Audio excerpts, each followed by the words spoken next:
The following is a presentation of Fox Sports. We are Black Hawk. We are Wisconsin.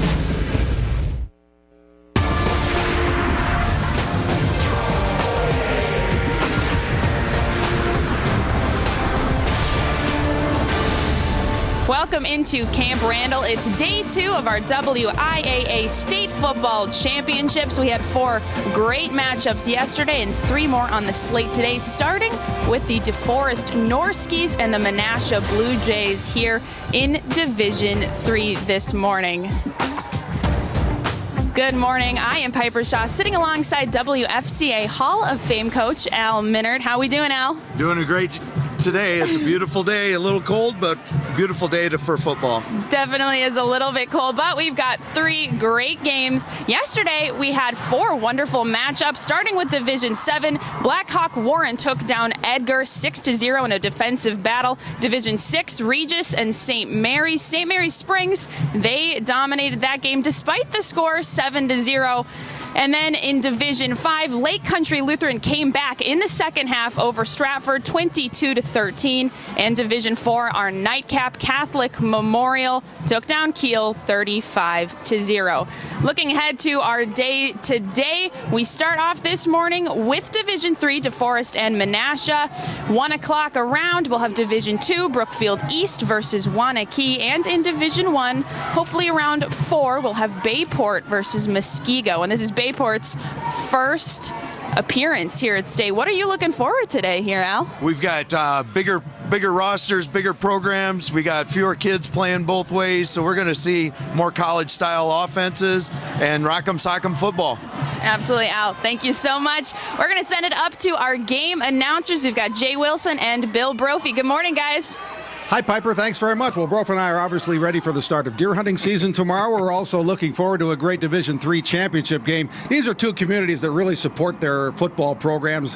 When Menasha won the state finals in 2014, the whole town came, and they're all here again today. And for DeForest, it's been a very different season and a very emotional season in a lot of ways. On the field, it's been quite successful. They've rallied behind their head coach, Mike Minnick, who's retiring today after 19 years as the head coach. His predecessor was Jerry Rocky, the longtime athletic director and a successful football coach. He visited the team in September, passed away in October. So the Norskies are playing this season for both their current coach and the former guy. Trey Schroeder's had a big year. Schroeder, a left-hander, plays pitch and catch with Lane Logan, who's known since the 3rd grade, and they're a very competent pass combo. Meanwhile, Tyler Rails run for over 2,000 yards. Cole Pope's also 2,600 yards in total offense. Menasha averages 35 points a game. DeForest over 40. It should be a good one. The sun has actually come out here at Camp Randall. Division III championship up next. Menasha Blue Jays 12-1. DeForest Norskies 13-0.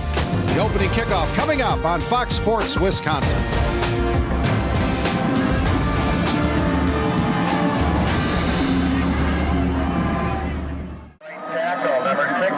Welcome back into Camp Randall for our Division 3 state title game. The Menasha Blue Jays have fought hard for years to be here playing in this game. That's what their head coach told me earlier today, Jeremy Korth. He says that his guys are feeling all of the emotions today. He said they're nervous, they're excited, they're feeling aggressive, but he said they will have to use those emotions to tackle well and tackle hard today if they want to win. And on the other side of the field, it's DeForest's head coach Mike Minnick's last game ever today. And he said it's a little bittersweet, but a win today would be the cherry on top of a wonderful run.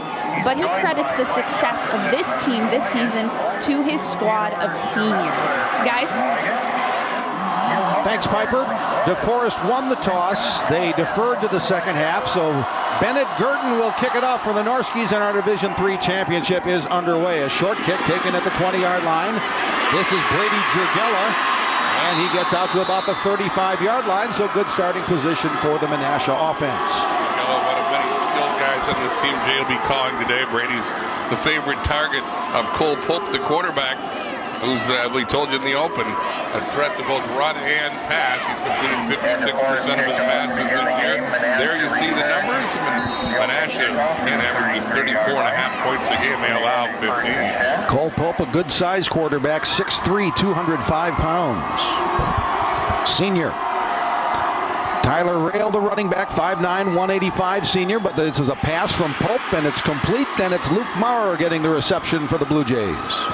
Maurer, the other favorite receiver besides Jurgella.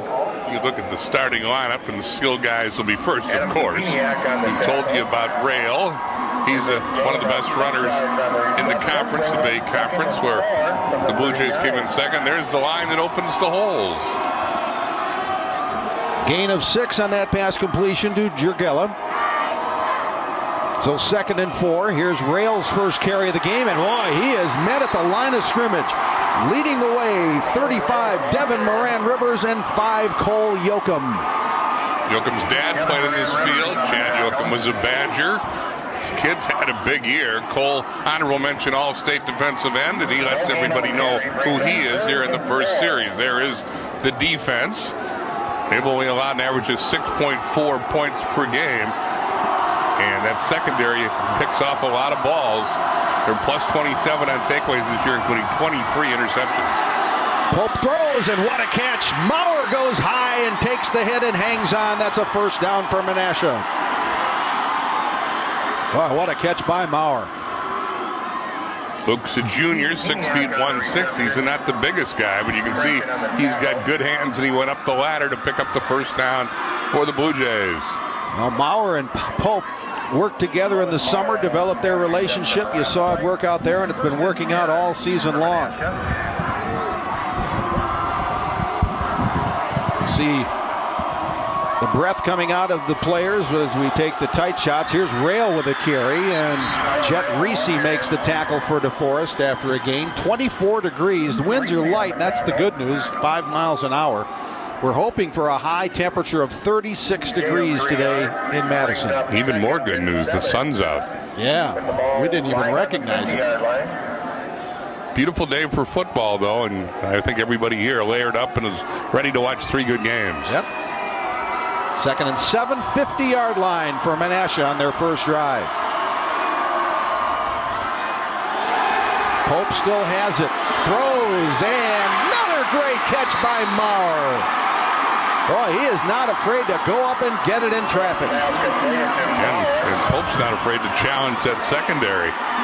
He's found a favorite receiver early, rolling right here, and with pressure, he gets it off. And as you said, Maurer once again goes up and just wins the 50-50 ball from Devin Magley. Oh, boy, that's a 14-yard pass reception by Luke Maurer.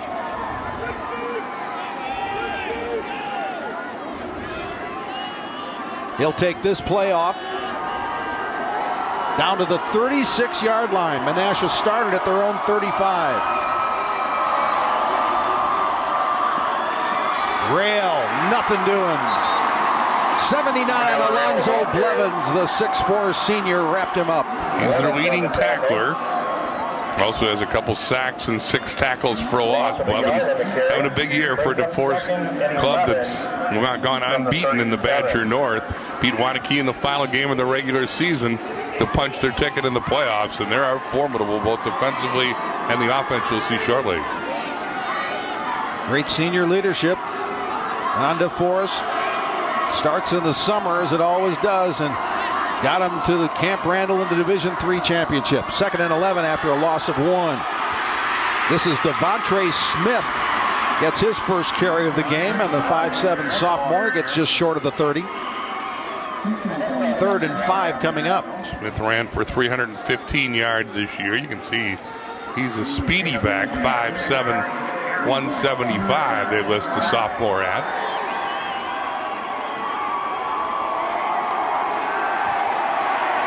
There's Pope, the senior quarterback, leading the Menasha offense out of the huddle on a critical 3rd and 5 from the 31 here early in the first quarter. And the handoff ends up in a loss. They gave it to Smith, Devontre Smith. Trey Warney, number 90, early on the scene for Deforest, 4th down. Warney blows that up, and Blue Jays have had trouble running against the purple-clad defense. Loss of 4, so 4th and 9 at the 35. Boy, they're in no man's land for field goals or punts. I guess you go for it. I believe Jeremy Korth affirms your decision or your suggestion. And they will go for it. 4th and 9, Menasha, 35-yard line. It's been a good-looking drive, but it's within a down of perhaps stalling, and they'll take a timeout.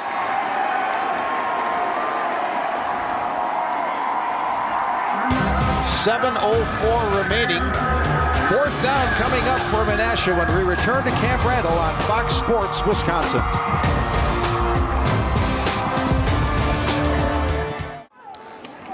That was a Menasha timeout, so the Blue Jays have 2 remaining in the first half. Scoreless. Blue Jays took it at their own 35. They've marched to the Deforest 35. There you see, nice mix on rush and pass so far in this drive. Josh Jones, their kicker, actually has a 50-yard field goal this year, but it would be about a 52-yard attempt if they decided to kick a field goal here. Here comes the blitz. They pick it up initially. Now the coverage breaks down, and Pope's going to run for it. And he has some running room. He'll get to the 20. First down, Menasha. I told you Cole Pope is a dual threat. He's run for 743 yards this year, and he picks up a critical first down earlier and keeps the first drive alive. Breaks containment, and then it's a race to the sideline. He easily gets the first down. Nice play by Pope. 15-yard gain for number 15 as he broke contain and got to the outside, and that's a first down at the 20. Cole's a good-sized kid. It's 6'3", 205. It's a nice drive. It's now taken over 5 minutes with the opening kickoff. Pope said their team motto this year is fear, regret, not failure. They go out there and just play. Here's a running play. Oh, Devontre Smith got tripped up a little bit, but that's a nice gain on first down for the Blue Jays as this drive continues deep into DeForest territory. Marlon's sister uncle get credit for the tackle, but I think Smith tripped himself. The turf monster came up and got the sophomore. Makes an appearance every once in a while. Gain of 7, though, for Devontre Smith. A nice compliment to Rail in that Blue Jay backfield. And we saw Jurgella take the opening kickoff. He's the leading receiver in this team, and we've yet to see him contribute to this drive. Now they split Smith out to the slot. Now they'll bring him back. Boy, that is a crowded backfield, isn't it? Rail is the running back. He'll get that handoff. He's spun forward by Edwin Erickson. And Menasha thinks they have a first down, and they do at the 9. First and goal, Blue Jays, as this impressive drive continues. In power backfield. Good run by Rail, who's carried the mail for him all season. And now this drive is taking up over half of the first quarter. This is very similar to what St. Mary's Springs did yesterday. They had a 19-play drive to open their game yesterday in Division 6. Well, direct snap to Devontre Smith. He finds some running room. He finds the end zone. Touchdown, Menasha. Devontre Smith from 9 yards out. 6-0 Blue Jays. Blue Jays show a little wildcat, and Smith carries it the final yards to give the Bay Conference team the early lead. Direct snap to the sophomore running back. He cuts it back, sheds a tackler, and that's a statement drive for the Blue Jays. Well, Parker Redats is one of the offensive linemen for Menasha there, left tackle, making a big block. Here's the extra point attempt that's good by Josh Jones. What an impressive start for the Menasha Blue Jays. They convert a big 4th down. They go 12 plays, 67 yards, and Devontre Smith finishes with a 9-yard touchdown run. It's 7-0 Menasha, Division 3 championship. Menasha Blue Jays take the opening kickoff and drive in for a touchdown, 67-yard drive. Little passing, little running. Al Minnick's going to take us through the touchdown run. So they had a lot of shifting on this drive. So this is the quarterback right here. Okay, and they offset the back here. This guy will be a pitch option, but they're going to do a really good job of walling this off and creating alleys in here. I'm not sure if he's going to insert here or come wide, but give it a go. It's just an overload run, and he finds the seam in there. he has the option of cutting up if he finds yardage, or if he could bounce it if the Deforest didn't contain that. So it's a great play design, and letting the kids just get a body on a body, and the back take it wherever he can find a seam. Boy, Radetz and Zwerg had a great double team block on Cole Yoakum to open things up for Devontre Smith. And here's Jones with a kickoff for Menasha, so Deforest gets the ball for the first time. Here's the return, and tripped up just short of the 30-yard line is Logan Engeseth. Rail, who can do it all, made the special teams play on the tackle. Impressive drive from Menasha. They throw 3 passes all to Maurer, run it 9 times, and now Trey Schrader, who's been sitting in the sidelines impatiently, gets a chance to show his stuff. He's a good one. There you see his numbers. You'll notice he's left-handed. Yep, 6'1", 185-pound senior Trey Schrader. Completed 68% of his passes.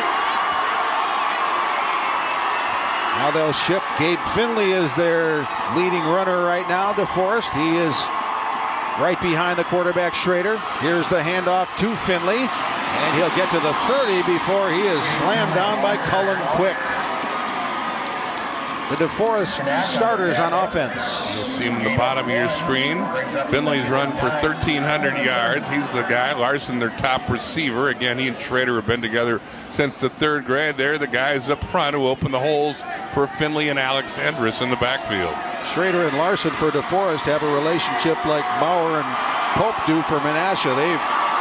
These guys have been together since 3rd grade. Another handoff. This time it's Evan Armstrong, and Armstrong gets out to the 38-yard line.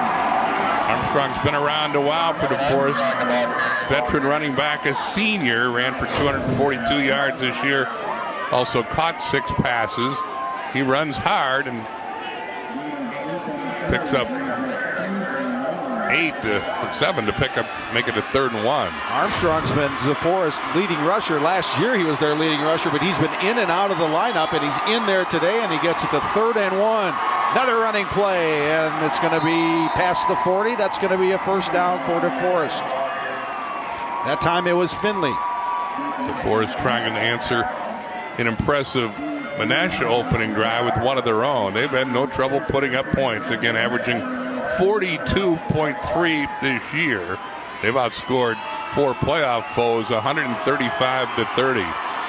Yeah, Deforest has run the ball for over 3,000 yards this year. They have 50 rushing touchdowns as well. Here's Schrader keeping it, and he's going to have a big gain into Menasha territory. Schrader says, I can run the ball just like Pope. He's done so for 554 yards this year. That's what he breaks contain. He's looking for a block there on the outside, but he picks up sizable yardage. Cole Pope made the tackle after a 17-yard gain by the Deforest quarterback, Trey Schrader. 42-yard line of Menasha. Finley. Boy, Menasha did a great job of stringing that play out, and then they closed in for the tackle. Good job by Miles Teskey. And you'll see his mates in the bottom of your screen. Dylan Hippis is their leading tackler. Brady Gergella got 4 interceptions to lead the secondary. You see Pope goes both ways. Loss of 2 on that last carry. A fast-moving first quarter. We're down to 3:15 in it. Devontre Smith's 9-yard touchdown run the difference. Menasha 7, Deforest nothing. Another carry out of the backfield for Deforest. That time Finley is chopped down as he got to the 40. Oh, check that. That was Alex Endress, another option in the backfield for Deforest, a 5'11 senior. He's had a big year. Rushed for now over 700 yards after that carry. It'll be 3rd and 8. 4-yard gain for Endress. So we've seen Finley carry it, Endress carry it, Armstrong carry it, and Schrader keep it. Many options on the ground for Deforest. Now here's a big 3rd and 8. Schrader rolls, sets, throws, incomplete. No surprise, he's looking for Lane Larson, his favorite target, but there was good coverage there by the Menasha secondary. Mac Augustine was looking for Larson to get the ball too, and he had him well covered. So the third down conversion is unsuccessful. Deforest doesn't throw to the backs much. They pretty much just go to the wide receivers, and they'll punt the football here, even though it's a 4th and 8 from the 40. Trace Grundle is the Deforest punter.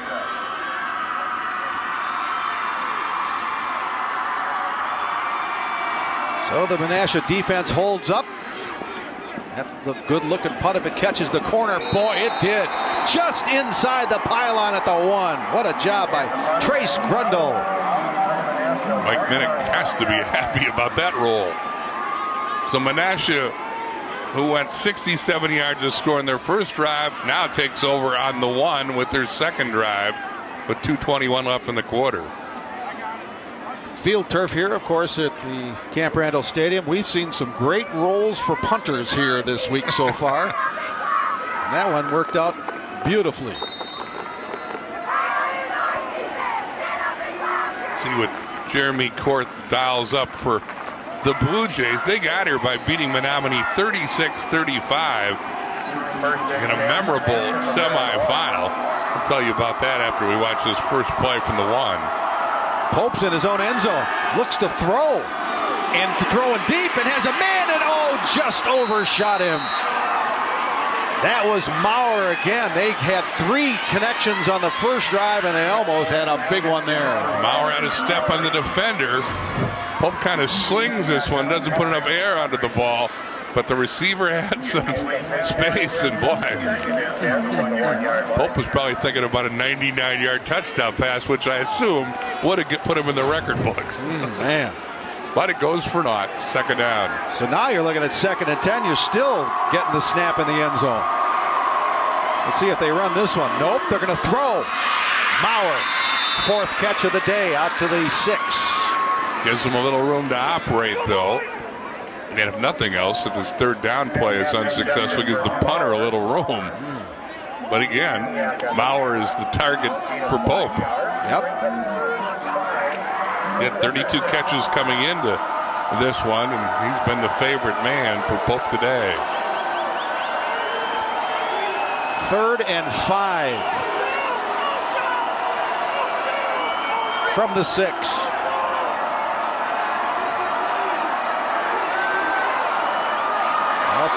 Pope fumbled the snap a little bit. Here's Rail. I think he's going to be about a yard short. Now they're going to mark him right at the 11, which is the line he needed to gain. And the spot, obviously, a key here after the draw play. Here's the bobble snap. Pope, a good athlete, finds the handle and then lets Rail do the work. And again, let's see, we're going to have a measurement. Yep, good job by Rail. I thought he was stopped around the 10, but he kept his feet going, and this is going to be very close and a very important measurement here late in the first quarter. Jeremy Korth, an interested viewer of this measurement. Got it by almost the length of the football. First down, Menasha. So for now, the Blue Jays don't have to worry about punting from their own end zone. And their fans are quite happy about that. They are indeed.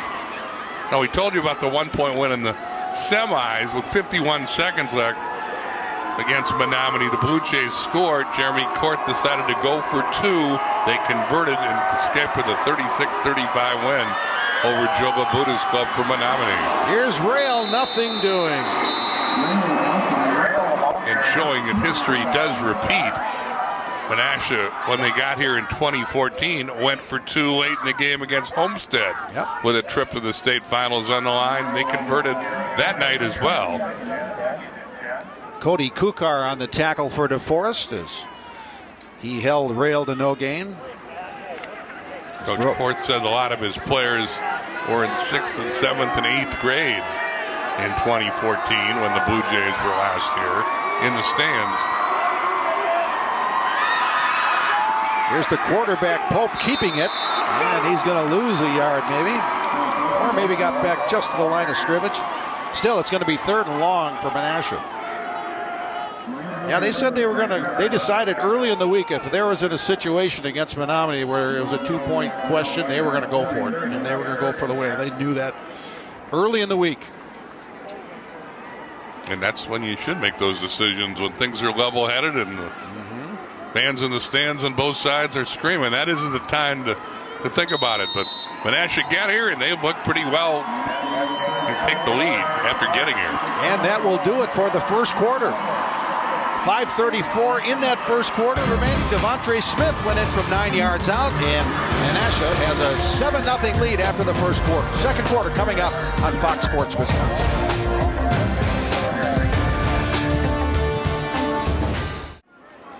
DeForest head coach Mike Minnick completing his 20th and final season as head coach. He says it's been a fun ride here. He'll miss it a lot, but he's excited to just focus on this group and take it as far as we can and have a good time.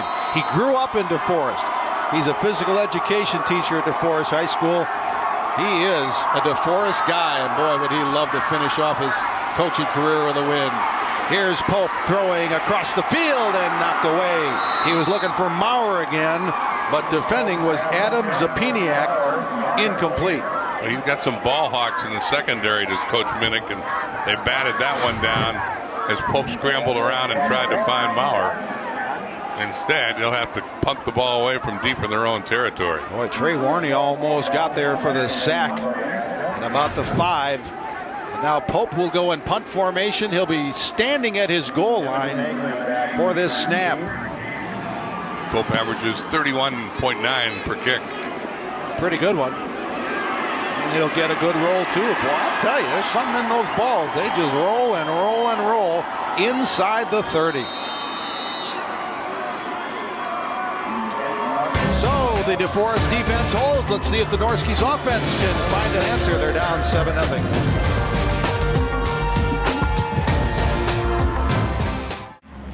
7-0 Menasha as DeForest gets the ball back offensively. Let's go back down to the field and Al Minnick. If you look at this punt here, the quarterback punter is going to angle it away from the single safety.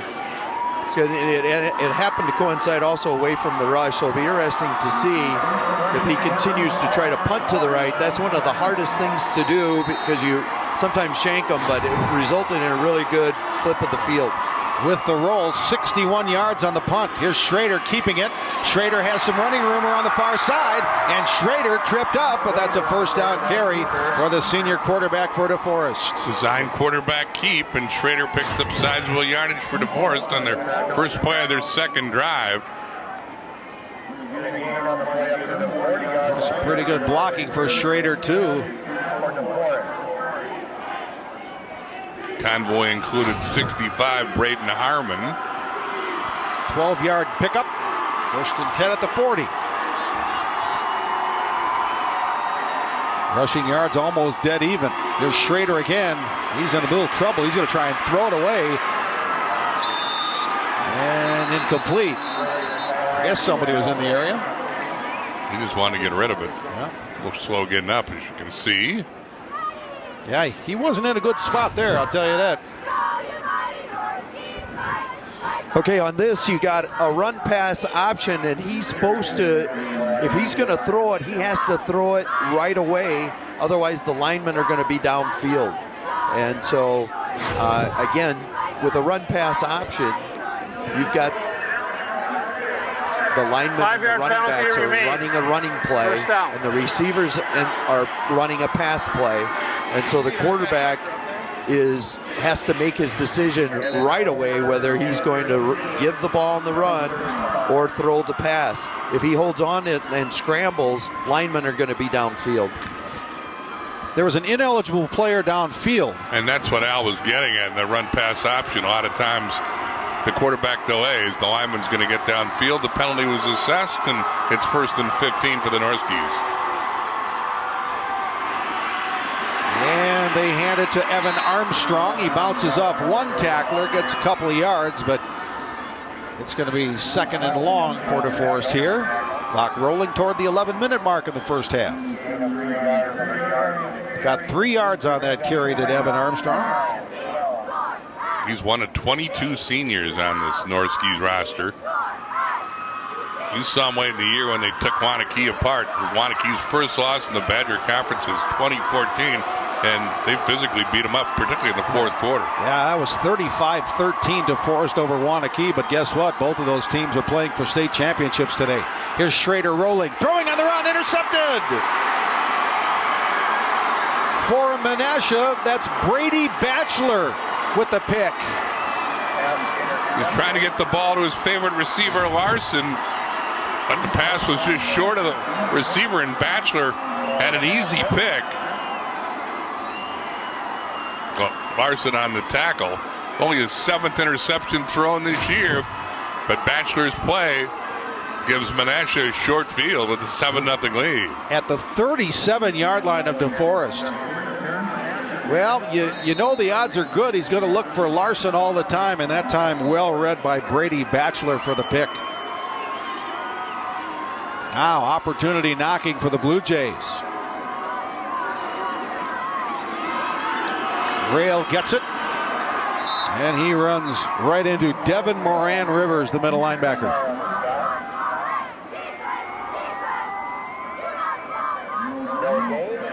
Menasha was second place in the Bay Conference behind West De Pere. They lost to West De Pere in the regular season 56-42 and then beat West De Pere in level 3 of the playoffs 24-14. Sometimes you run in like an NBA. Remember when the Pistons couldn't beat the Lakers and then they did, and then the Pistons or the Bulls couldn't beat the Pistons and then they did? Well, that's kind of the way it worked with Menasha and West De Pere this year. West De Pere was a very solid program.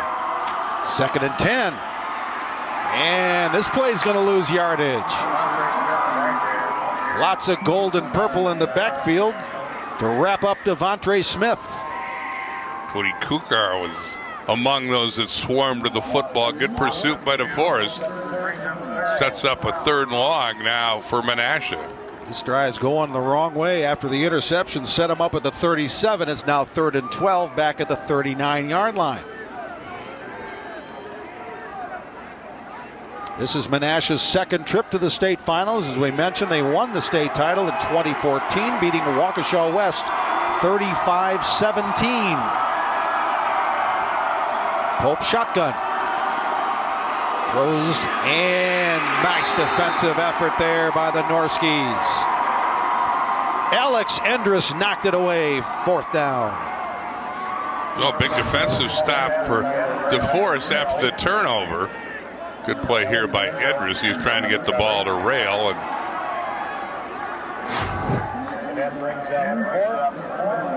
looks like 4-down territory for Menasha. Well, of course, with the quarterback as the punter, you got to be aware of anything. And in fact, the deep man for DeForest now is coming up in the secondary, and Pope now goes back into deep punt formation. He'll kick it away from the motion W after a little rugby move there. And another great roll. And that's going to be right around the 10-yard line. Let's see exactly where they mark it. Right at the 10. That's where DeForest gets it. 1st down. So Menasha can't take advantage of the first turnover of the game, but they do pin DeForest deep in their own territory. And before we get to the drive, we'll take a timeout. It's still 7-0 Menasha in the Division III final.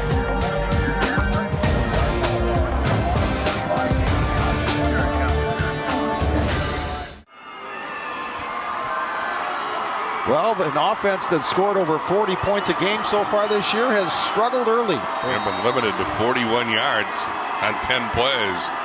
DeForest with their 3rd drive of the afternoon. Schrader still with it. Throws. And he's got Larson. Well, there you see the connection. Schrader pointed deep to Larson, and Larson did just that, and they hit on a big one. Absolutely. They know one another well. Schrader directs traffic here as his initial receiver is covered. He uses his feet to extend the play, directs Larson downfield, and completes the pass. Biggest offensive explosion of the day for the Norskies. From the 10 to the 27, or 37, excuse me. First completion of the day, good for 27 yards. Now the handoff. This is Gabe Finley to about the 40. Well, the Norski offense needed some juice, and that long completion may give it to him. It was the first completion of the day for Schrader, who threw the interception on the preceding drive. Schrader's a cool customer, though. 2-year starter. This is Endress. He's stopped right at the 40. The big boys up front doing the job for the Menasha defense. Cullen Quick, we've said his name a time or two. Much joy in the Menasha cheering section after that stop. 3rd and 7. Carlos Vasquez is among the initial defenders to make the hit. The truck, they're saying the Blue Jays flocked to the tackle there. Nice job, guys. Here's 3rd and 7. Schrader finds Endress. Well, they don't throw to the backs very often, but they did that time. Endress needed to get to the 47, and he got to the 46. 4th down. Cole Fennis with the big defensive stop. There's Cole right there. He maybe got the worst of the collision, but he made a big play. Hey, it's 4th and 1 at the 46, and I don't see the Deforest punt team come out quite yet. Now they're starting to come out. Here's Dennis's big hit to keep him a yard shy. And a timeout in the field. Dennis being tended to. You saw Dennis, or you saw Weiland get up and go to the side. So, you know, for a moment he seemed like he was feeling okay, but by the time he got to the sideline, that wasn't working out so well. So they'll attend to that Menasha player. Okay, watch his arm. And he makes the stop, but his arm appears to be going the wrong direction. Yeah. So he got up and signaled 4th down. There you see him moving around pretty well, so that's a good sign. Well, that wasn't as good a sign. But we'll see, hopefully number 52 returns to the Menasha lineup. 4th and 1 here. It's early in the game. Coach Minnick going to punt the football away, apparently. That last drive, their best one of the day, 4 plays, 36 yards, took off 1:49 of the clock. Here's the punt by Grundall. And that rolls out around the 30. 1st down in Menasha. That one didn't get one of the rolls we're talking about. One of the rare occasions. We'll see Deforest, longtime Badger Conference nemesis, Wanakee in the next game. Division II title matchup with Brookfield East. And we haven't seen many points when you and I have done games in the state tournament. But stick around for the D1 title game, because I think Bayport and Muskego might have put up a few points in what should be a heck of a matchup at 4 o'clock this afternoon. Yeah, they'll light up the scoreboard, you'd think. That'll be Bob Brainerd and Scott Nelson. They don't want us anywhere near a game like that. Here's Pope. Complete. Guess who? Luke Maurer. Maurer in the pass reception. Peniak on the tackle. Now, this is the 3rd game Brof and I have done this week. We've done a 6-0 Blackhawk Warren win. We've done a 7-0 St. Mary Springs win. We got 7-0 Menasha today. Menasha comes out of the chute, takes the opening kickoff, 67 yards in 12 plays for the lone scored. He was 6.5 minutes on the clock to do so. Devontre Smith with the scoring run. And since then, defenses have once again stepped up. This is 2nd and 5 for Menasha. They'll throw. It's Maurer again with another catch, and he'll get the 1st down. Maurer in the pass reception. Maurer looking for a block from Pulowski here after he made the catch. Now let's go to Al Menard, who's going to talk about RPOs. Al. Yeah, both times they've had running plays. This one he's going to he could have the running play in here, so the linemen are doing that, and then you just got a little flash bubble screen to the outside. And so, again, the linemen are block and run, the receivers are running pass, and the quarterback has to make a quick decision. Cole Pope, 6 of 9 for 44 yards so far. This is a pitch to Rail. And Rail still going. Now he's finally spun down. Pope took a big hit after he pitched it, but Rail made something out of the play and got a good gain. All of Pope's completions have been to Maurer. Gain of 6 yards. 6 of them. 2nd and 4. 6-yard gain for Rail on that last run.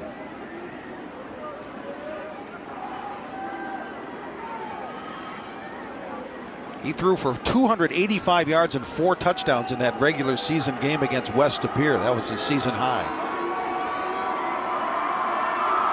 Doesn't have the big yardage, but he's got a good completion percentage, 6 out of 9. Pope again, pump fake, now throwing, and deep, and just out of the arms of Luke Maurer. He was double teamed on that one, but just couldn't quite catch up with the pass. Pretty well covered at that by Sistrunk and Zapedic. The double pump there enabled the receiver to go down the field, but that one didn't really have much of a chance of being completed. Right. Tough throw. So now 3rd and 4 for Menasha. Down to 4:49 in our first half. Up next, our Division II championship game, Brookfield East and Waunakee. Waunakee and Deforest are just 10 miles apart. 2 Badger Conference North teams playing for state championships today. And before the third down play begins, we have a timeout, Menasha. They have 1 left here in the first half. Jeremy Court recognizing it's a pretty big play at midfield. Didn't want to give the ball back to Deforest here late in the first half. With souvenir merchandise on sale at These WIA state football championships have been at Camp Randall Stadium since 1982. In the first 6 years of the playoffs, which started in 1976, they actually played the state championship games at a lot of locations all over the state. But in 1982, they came to Camp Randall as a 2-day event, and that's the way it's been ever since. 123 different schools have won state football championships. There's Camp Randall Stadium. It'll be a busy place again tomorrow as the Wisconsin Badgers will host the Purdue Boilermakers. That's a 3 o'clock start here. Badger volleyball's in town. Badger basketball, men's basketball played last night. This is the place to be, Capital City. Chippewa was the place to be last week for the 8-man championships when Luck beat Newman Catholic 42-27 to win the 2nd annual 8-man championship, which has gone around the state and has not played at Camp Randall. Pope will keep it on 3rd and 4, and I think he's going to be about a yard short right at the midfield stripe. DeForest sure thinks he stops him, and I think they're right. 8-man football is getting bigger. It is. There are 46 schools that participated in 8-man as some of the participation numbers have decreased, and to keep the pride in keeping their football programs alive, school districts have gone to 8-man football, and again, this was the 2nd year they had a championship. Luck's been involved in both the championships. They won this year, beating Wausau Newman. 4th down play here, a big one. And Pope will sneak it, and Pope will get a big push, and Pope will fall forward inside the 45. That didn't look like much of anything, but it turned out great for the Blue Jays. Big Hogs up front make a statement against DeForest's stout defense. And there's a lot of big beef pushing Pope. Parker Radetz, Grant Lawrenson, Elijah Williams, Cullen Quick, Kenneth McKenzie. The white-shirted big fellas up front got that done there. 1st and 10, 45-yard line of DeForest. Menasha has converted twice on 4th down in 2 attempts. That's Jet Reese making the tackle on Tyler Rail. Short gain for Menasha. Clock running, under 3.5 minutes left in the half. Got only a yard, so it's 2nd and 9 at the 44 for Menasha. Menasha with an edge in time of possession. They've had it for about 10 minutes plus. DeForest only had the ball for 6 minutes. Of course, the big discrepancy there was Menasha controlled the ball for the first 6:26 and put together a scoring drive. Devontae Smith moves to the right side of the quarterback, Pope. Pope will pitch it to Rail, and DeForest strings that one out pretty well. And it's going to be 3rd and about 6 for Menasha. Jeremy Korth calls Tyler Rail the most patient running back he's ever coached. Strong and quick, and what separates him from everyone else, he sees the game. Varsity player for 3 years, Tyler Rail. 5'9", 185 pounds.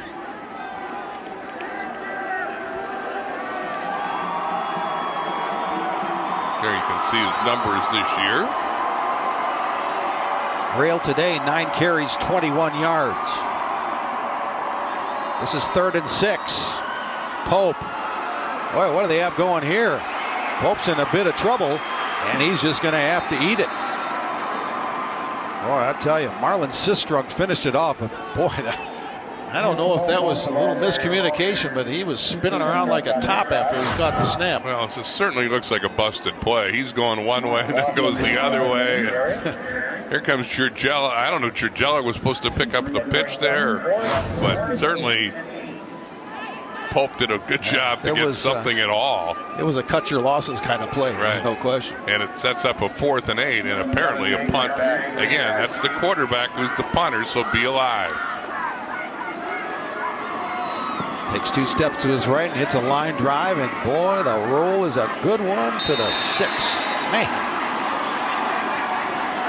Tell you what, field turf's the greatest invention in punting history, at least this week. I think a lot of administrators this fall would agree with you on rainy Friday nights. That enables them to play soccer and lacrosse.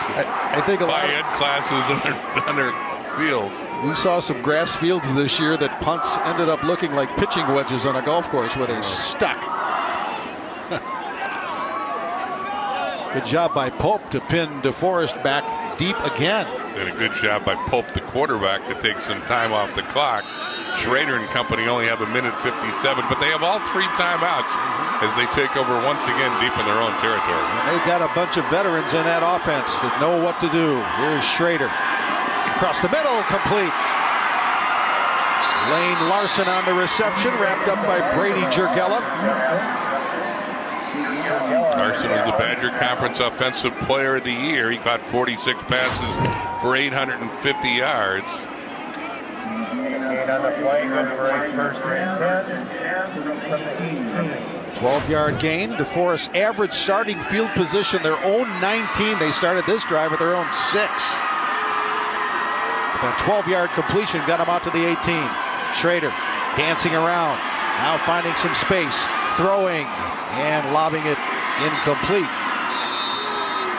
He was looking for Logan Bierman, the senior. Schrader did a good job of keeping that play alive, but good coverage in the secondary. It has been observed that when Schrader and Larson hook up, that is a left-handed quarterback to a receiver number 80, and it just brings back memories of Jim Zorn to Steve Largent with the old Seattle Seahawks. Oh, look at him dance around. You can see Schrader very mobile, trying to make something happen, but again, tip your hat to that Blue Jays secondary for good coverage. 2nd and 10, down to 1:26 and a half. Schrader will run it. Schrader finds room into the secondary. Oh, he nearly broke it and lost the football. He says the ground forced the fumble, and the referee official agreed. Good job by Schrader to help the official. Yeah. Nice run there. Quarterback keeper. He saw the hole and off to the races right away. This is a planned play. He'd be the judge if he's down. Clearly, if ever the ground caused the fumble, that was it. I think so. 17-yard pickup. DeForest wants to go tempo. Yep. And they're right to the line of scrimmage as the clock rolls to 1:15 and a half. Schrader. Good protection. Going deep. Has Larson. Oh, and just overshot him. He had a step on Brady Jurgella, who was right there in coverage, and incomplete. Again, they don't throw to the backs much. They like to throw the ball down the field. Schrader shows off his arm here and just overthrows Larson.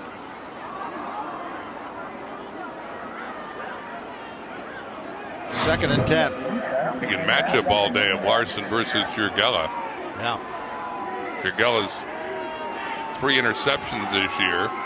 Good athlete, good receiver in his own right. How about Larson going deep, and he's right back in the huddle for the next play.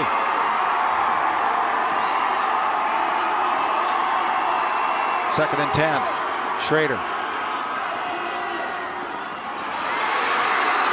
Intercepted! Jurgella! Diving interception by the Menasha defensive back, Brady Jurgella. Jurgella's a senior, 6 feet, 175 pounds. That's a nice catch.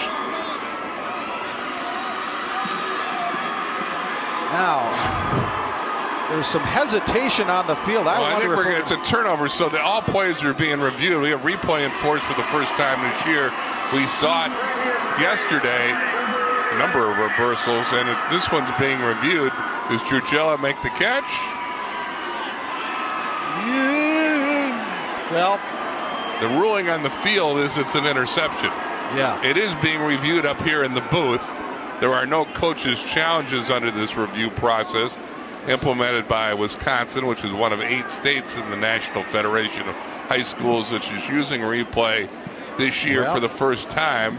That's the look that the replay officials down from us are going over right now, and then they'll tell the folks on the field whether their call is good or not. Here it is once again. His hands look like they're under the ball, but you can also see from that end zone angle, or that's the sideline angle, I guess, that the ball appears to hit the turf. Here's the ruling. On the field was an interception, and it will stand. Yep. Got to be conclusive evidence to overturn that. Just heard from Terry Verstrate of Kiel, and it was an interception. So with 1:02 left in the half, Menasha will have pretty good field position. They'll have 1 timeout left. There's the officiating crew on this frosty day. And hats off to our crew as well, our TV crew, for giving 3 pretty good angles for the replay booth to work with. There's Jurgella, who's a pretty good baseball player, being recruited for baseball. Now here's Pope, trying to maybe get a late score. That's a pass incomplete. And Pope got hit, and he's slow to get up. Now he's looking better. He's looking for a roughing the passer penalty, but none coming. Talking about Jurgella as a baseball player, he plays in the same summer baseball team as a bunch of folks we're going to see later today. Joe Hauser and Will Ross from Wanakee, and Jake Berg and Carl Verlanek from Bayport. They're all getting baseball scholarships. Jurgella is being recruited by Madison College, among other. I know Mike Davenport's looking at him. But that's some pretty good athletes on the field, including Jurgella. We saw his athleticism in the interception. Here's 2nd and 10. Boy, Maurer has hooked up with Pope again. That's reception number 7. Maurer's the only guy that's caught a pass from Pope today. The other guys might be getting a little jealous. Like Jurgella, who's been their leading receiver all year. What's the deal? Well, if they use the whole Bill Belichick take away their best player, they've focused on Jurgella, and it means that Maurer has been open and has certainly taken advantage of that. Boy, they're setting him up. Maurer, Jurgella. We'll see. This is a 3rd and 5. Pope, good protection. Oh, there's a Deforest defender right there for the interception. Trace Grundle, he was the only guy in the area as Jurgella was late getting there. Again, that's the 24th interception of the year for Deforest in this, their 14th game. Well, that's his first completion to somebody other than Luke Maurer, but not what he had in mind. And now he'd like to have that throw back. Grundle Jr. goes up and gets it and snuffs out a potential score here late in the first half. Tell you what, Grundle was looking right up into the sun, too. That's a nice grab for his 6th interception of the year for Trace Grundle. Again, DeForest plus 27 on takeaways this year. 46 seconds left and all 3 timeouts for DeForest. Here's Schrader. Here comes the blitz, and they got him. Brady Batchelor. He had an interception earlier. He gets a sack here. Forest is going to use one of their 3 remaining timeouts. Here comes Batchelor out the right side of your screen and picks up the sack. So DeForest used his first timeout, 37 seconds left in the first half. Great tradition with the Norskies, their 5th trip to the state finals, first since 2007. They won 3 straight state football championships, 1980 to 1982, and they were the champions of the Badger North Conference, beating Waunakee in that conference showdown at the end of the regular season. Great job by Brady Batchelor to put pressure on Trey Schrader. Let's go down to Al Minard for more on that play. Yeah, if you look here, what's going to happen is with the spread set, these guys are worried about people in the box. Now what's going to happen is someone's going to come off the edge. I think we're going to get one in here and one off the edge. That'll create some issues for them.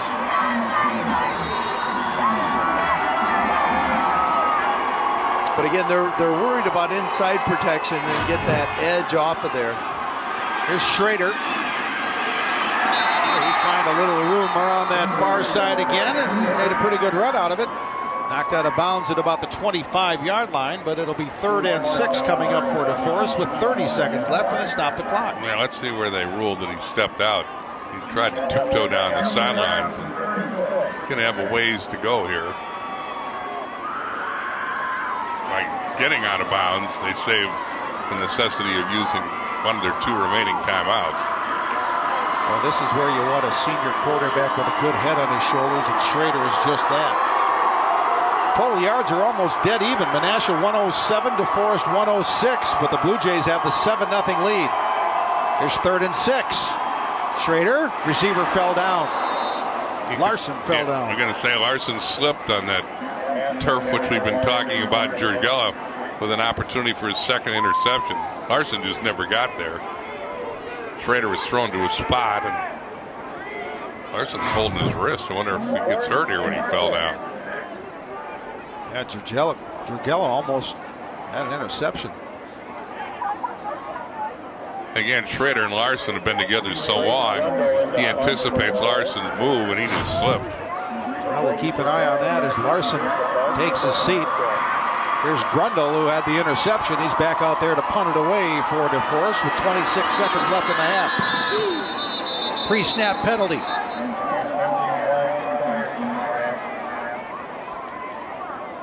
Typically, it'll be a false start, but we'll see.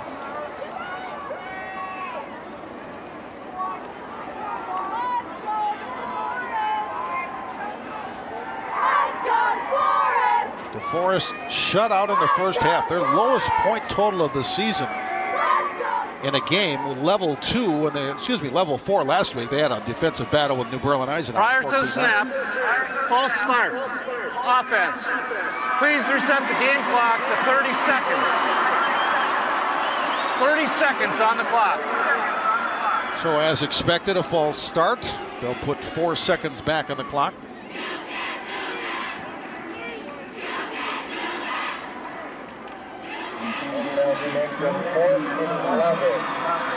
As you suggest, DeForest averaging 42 points a game. On average, they've allowed 6 a game, and really didn't have a close game until New Berlin Eisenhower fell by 5 last week in the semifinal. Jurgella gets into DeForest territory on a return of about 5 yards. Devin Maglia made the tackle on special teams for the Norskies. Well, how risky does Jeremy Korth want to get here? They're leading 7-0. They're first down in plus territory at the 48. But you got a timeout. You're in pretty good field position. Again, this year, their field goal kicker, Jones, is 2 for 4 on field goals, but 1 was from 50 yards. Speaking of senior quarterbacks with good heads on their shoulders in situations like this, that also describes Cole Pope for Menasha. He's going to throw it. Luke Mauer gets out of bounds to stop the clock and save the timeout. That's the 8th catch of the half for Mauer. We'll check the record book at halftime, huh?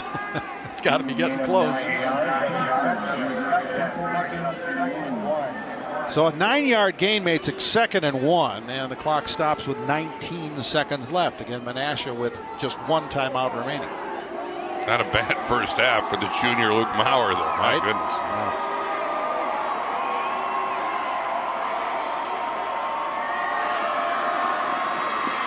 This time Pope steps up, and he'll run out of bounds. There's a flag, however. Yeah. The official took his cap off to mark something on the far sideline. And don't forget, Menasha's kicker, Josh Jones, has a 50-yard field goal this season. I think this is going to be a hold, though. So the field goal possibility became slimmer. Yep. If that is the case. Yep. Holding. Offense. 10-yard penalty. Spot of the foul. Remains. First. Well, that changes things for Jeremy Korth. 12th season, 101 wins for Menasha. The Division III receiving record in the championship games is 9. Luke Maurer in the first half already has 8.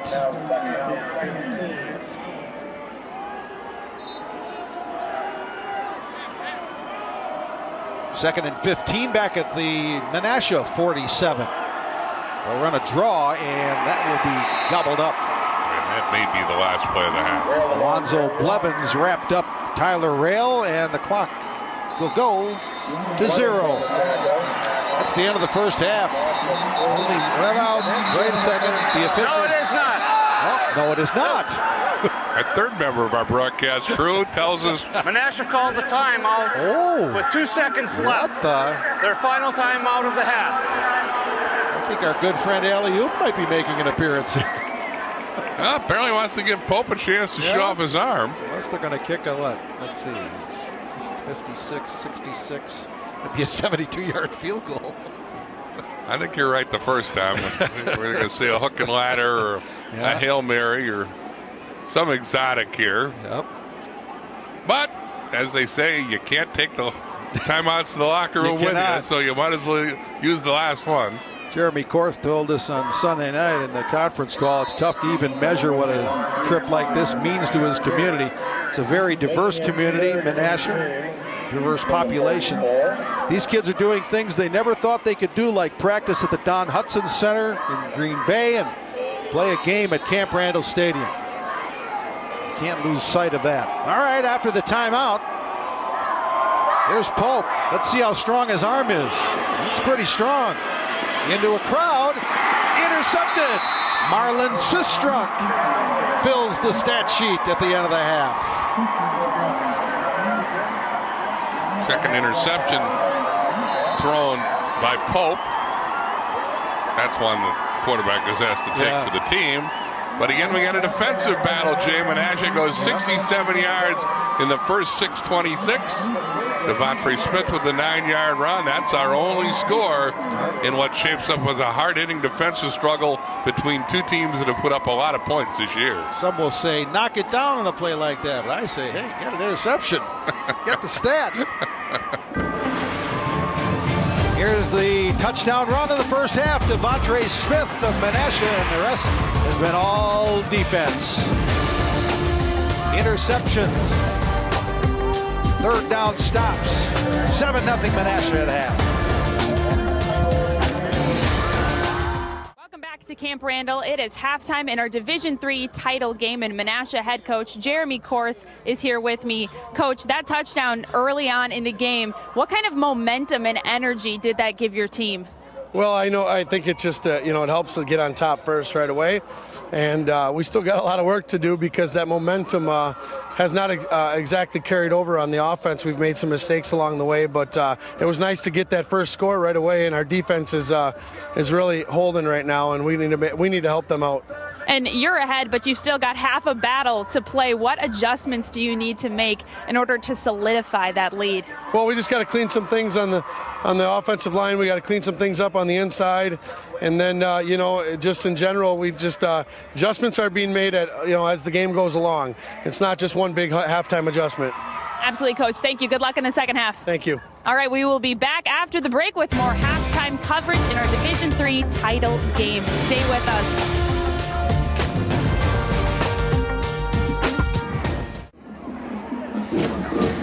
Camp Randall Stadium, the home of the 44th annual WIAA State Football Championships. The sun is out, the temperature's up to 26 degrees, everything's good. It's really good for the Menasha Blue Jays. They lead the Deforest Norskies 7-0 at halftime of our Division III championship. You look at the highlights, here's the only score of the first half. It was Devontae Smith going in from 9 yards out. It capped a 12-play, 67-yard drive in the first 5 for 6:26. But I agree with Coach Korth. Momentum for that drive didn't carry over. It was a defensive struggle. Brady Churgella there with an interception. There's one for DeForest, one of 2 they had in the first half. This from Grundle. And here's the pick in the final play of the half from, was it Sistrunk? Yep. But anyway, defense ruled. 228 total yards. We saw a little more upbeat, more modern offenses, I guess you'd say, today than we saw yesterday. But boy, a lot of similarities between the Division 7, Division 6 games yesterday, which were one-score games, and the game we saw here today, which again's got probably a little bigger athletes, maybe speedier, quicker. But again, it's a defensive struggle and hard hitting. Yeah, the first half numbers pretty even. You see that Menasha ran 36 plays to 22 for DeForest. Both quarterbacks threw 2 interceptions. 3 of those 4 interceptions came very late in the first half. And, you know, DeForest will be getting the second half kickoff. You know, they're disappointed they haven't scored, but man, they're right there. Yeah, and you can, you know, after seeing those rock'em sock'em games yesterday, I think we've seen the both quarterbacks have more big play possibilities today. I can't believe we're going to get another one-score game, Jay. We need some explosive plays in the second half. Stay with us, folks. I think we have a few fireworks left in the second half. The Menasha band entertaining the crowd at halftime, and we'll take another break and return to Camp Randall in a moment. Division III championship is halftime. Menasha leads DeForest 7-0. Halftime coverage continues here at Camp Randall in our Division III matchup, and the Menasha lead DeForest 7-0 at the half. And I am joined by Dr. Tim McWine from the UW Department of Orthopedics and Rehabilitation. And the WIAA has really made it a priority to keep the safety of players in mind and make the necessary changes. And they have made some changes recently to keep players safe in practice and in games. And you have been researching those changes. What have you found? Well, it's interesting because the WIAA has been recognized as a leader around the country. And when they implemented a rule change limiting contact in football, we studied it right away and showed that the concussion rate in practice actually went down 57%. And that's good news. And it's also good news to know that the rate of concussions in competition didn't increase. So it wasn't like kids were made less safe by not practicing that way. But that's just one example of the WIAA being at the forefront of rule changes to really protect kids. And Wisconsin in general really is a leader in sports safety. It is. And regardless of football, concussions overall, they had rules about making sure kids are seen by medical providers after a concussion and have a safe return to play. And we've studied that as well and showed that when they follow these rules implemented by the WIAA, the kids don't have a lot of problems with concussions going forward. And with regards to wrestling rule changes for head and neck injuries that were adopted here in the state have now been adopted nationwide. And we find that, again, people around the country are looking to Wisconsin as a leader to keep kids safe in all sports, not just high school football. Absolutely. All right, well, thank you so much for joining us here. We will have more of the second half of our WIAA Division III game coming up after the break.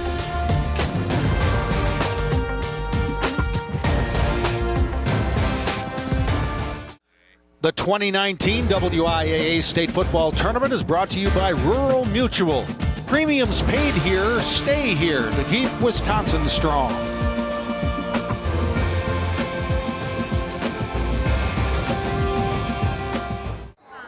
It's a beautiful sight. Sun-splashed Camp Randall Stadium here in Madison. Bill Brophy, Jay Wilson with you as we approach the start of the second half of our Division III state championship game. A bit of a bumpy first half for DeForest quarterback Trey Schrader. 3 of 9 passing, 45 yards, 2 interceptions. The good news for DeForest, they've kept Menasha running back Tyler Rail in check. 10 carries, 18 yards for Rail.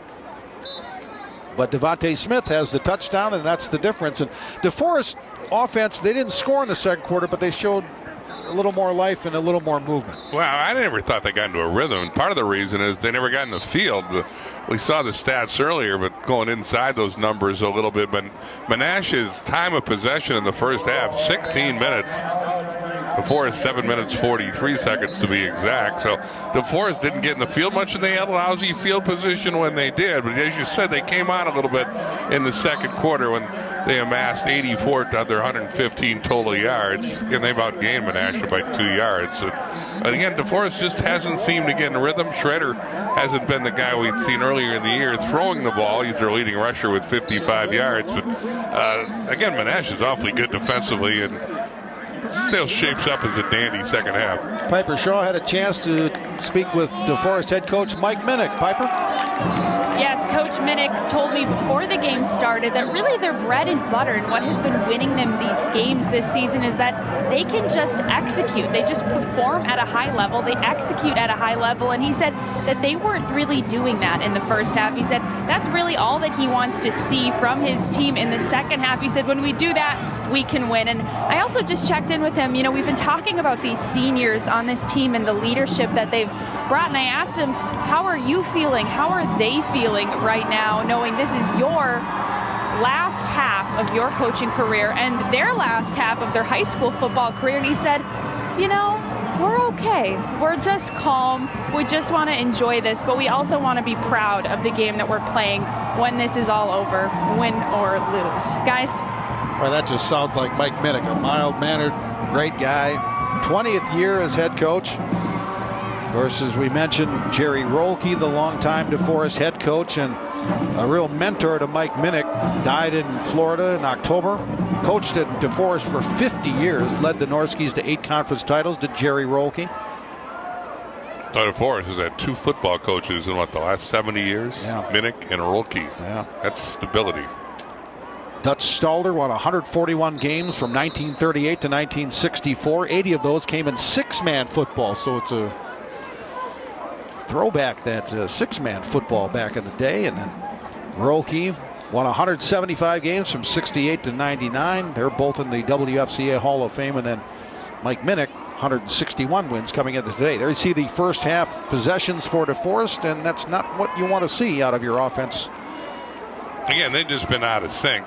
Minnick can say it's lack of execution. I think you got to tip your hat up on the Menasha defense as well. They're pretty good. DeForest will get the ball to start the second half and see if they can execute a little better and get in rhythm. And have a little better field position. Yeah. Saw a quick look at Evan Armstrong, one of the deep backs on the return for DeForest. This will be the left footer Jones to put it in play for Menasha, and he'll get it to about the 10 where Armstrong returns it. Armstrong bounces it outside, 30, 35. Good hard run by Evan Armstrong. Sets up DeForest at the 39. Now let's see what offensive coordinator Matt Kimmis will do. Minnick staff also includes Matt Kozlowski as defensive coordinator and a couple ex-Badgers. Bud Keys, there's a blast for the pass. He was the quarterback here. And we talked about Chad Yoakum earlier. His son Cole had a big first half. Chad's on Minnick's staff. Handoff to Finley, and Gabe Finley gets it past the 40. Finley in the first half, 4 carries, 5 yards. Schrader, the quarterback, was the leading rusher for DeForest in the first half. 5 carries, 50 yards, including a 17-yard burst. But they've really not been able to establish the running backs. Right. They only have 22 yards collectively. Finley, well, nice job as he dragged Kaiser Vanderloo along for about 3 or 4 extra yards and got it out to the 49. First down DeForest. Finley averaged 8 yards a carry during the year. And again, he gained but 7 yards and 4 carries in the first half. Nice hold for Finley there. Up front, Adam White, Colby Hardig, Gerton Bennett, Braden Harmon, Jack Thins. There's Finley again. This time the going's a little tougher. Wrapped up by Miles Teskey, the middle linebacker, 88. Got one. 2nd and 9, right at midfield. Teskey on the tackle.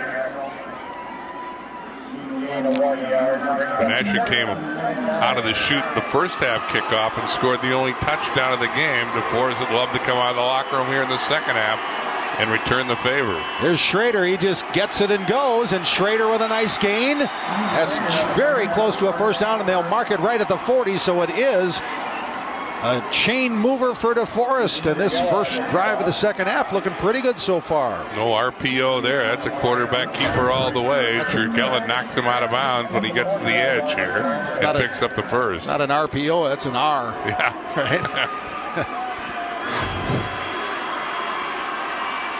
At Menasha's 40-yard line. Finley, big hole. Well, whatever they talked about at halftime sure seems to be working. Well, I think they might have talked a little harshly to the offensive line. Those fellas seem to be pretty happy with their effort and opening up some big holes for the running backs. Big 77 Colby Hardig, 6'4", 260. Helped make that way for Finley. 7-yard gain.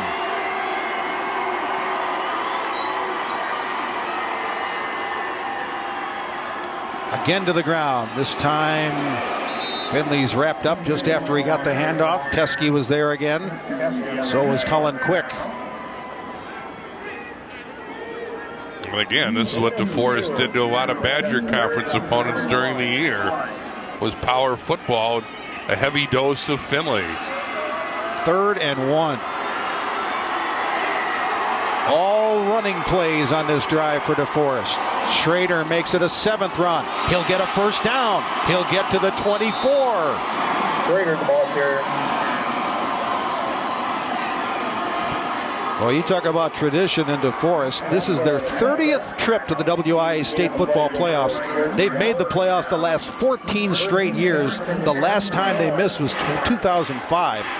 Runners-up in 81, state champions in 82. Division II runners-up in 07 when they lost to Kimberly 20-7. Here they're playing for the championship against Menasha in 2019. 1st and 10, Norski's 24-yard line. Schrader.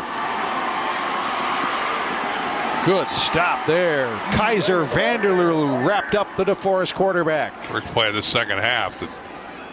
Really, there was nothing there offensively for DeForest, and certainly tip your hat to Vanderloo, came up the secondary to make the play.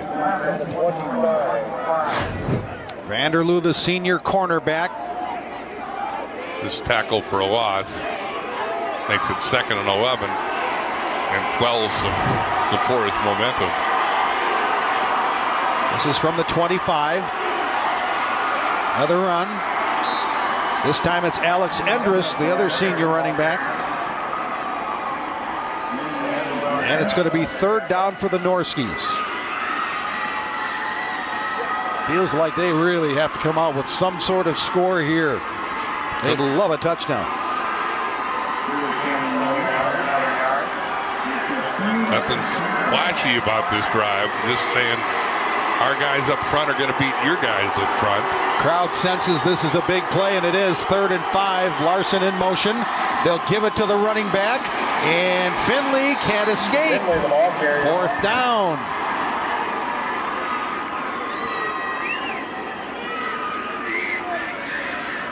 They'll say no gain. 4th and 5. Host of tacklers there meet him. Field goal's probably not an option. And here we go, 4th and 5. That was Carson Askins who made the play on the preceding play. Here's Schrader. Can he get to the outside? He cannot! Cole Pope, quarterback on quarterback. And Menasha holds. Good looking drive. Start the second half, but it fizzles after Pope makes a big defensive stop to stop his fellow quarterback. 11 runs, and it ends deep in Menasha territory. Media time. Media time. DeForest took the second half kickoff, moved it downfield 44 yards, but the drive stops on downs at the 17 of Menasha. There you see Menasha's first half possessions. They scored a touchdown on the first one, but not much since.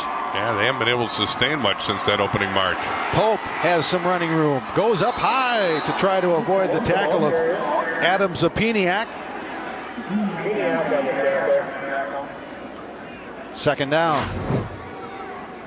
You see this play more and more as guys try to leap over defenders at every level. Makes for spectacular video. It's got to hurt, though, when they come down. Crowd enjoyed it, I'll tell you that. I saw the replay on the big scoreboard here at Camp Randall. All right, bro. The question from the truck is, when was the last time you did that hurdle? It's been a while. And maybe a while before it happens again. Call us before you do it, okay? Here's Pope. Hey, he completed a pass to somebody not named Maurer. That's Josh Zwerg who lost the football. Deforest says they have it. We're waiting for the signal. And coming away with it is Devin Moran Rivers. Third turnover of the day. They're still discussing it on the field, the officials are. Deforest say they had it. There's clearly a fumble. Let's see if they stay in bounds. Oh, yeah, he did. All turnovers will be reviewed under this new replay policy. But yeah, the question is whether he was down, whether the ground caused the fumble, but clearly he was in the air when the ball came loose. But we will take a look at it and have the result in just a moment. DeForest, they think they know how this is going to turn out, and the Norskis, boy, this is so similar in a lot of ways to that. Was it the Edgar Blackhawk Warren game where Edgar kept getting opportunities and opportunities? Here's DeForest with another great opportunity, and that ball's loose. And it's been confirmed, so good field position for the Norskis. And that's run by Gabe Finley. And you know what the great thing about replay review this week has been? It hasn't taken a long time. Yeah, the rules, you can see turnovers have been a big deal. Turnovers have been a big deal all year for DeForest. They're now plus 28 this year on takeaways. Wow. Including 25 interceptions, including the 2 today. But under the replay rules, the WIAS is supposed to be done in 2 minutes or less. Here's Alex Endress, and he lost the ball, and Menasha gets it back. Kaiser Vanderloo on the recovery. My goodness, a big play by the Menasha defense. DeForest gets a short field, and they can't convert the turnover. A costly fumble for the Norskis, a big play by Vanderloo. See who caused the fumble. Vanderloo pounced on the loose football.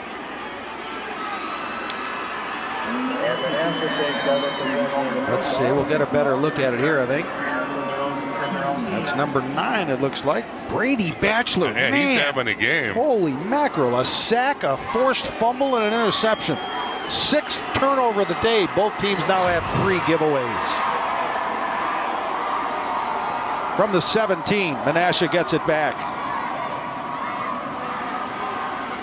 Boy, they have really contained Tyler Rail today, and they did again on that first down play. Reese on the tackle. Jet Reese, 6'1" senior linebacker. 1 yard loss on the play for Tyler Rail.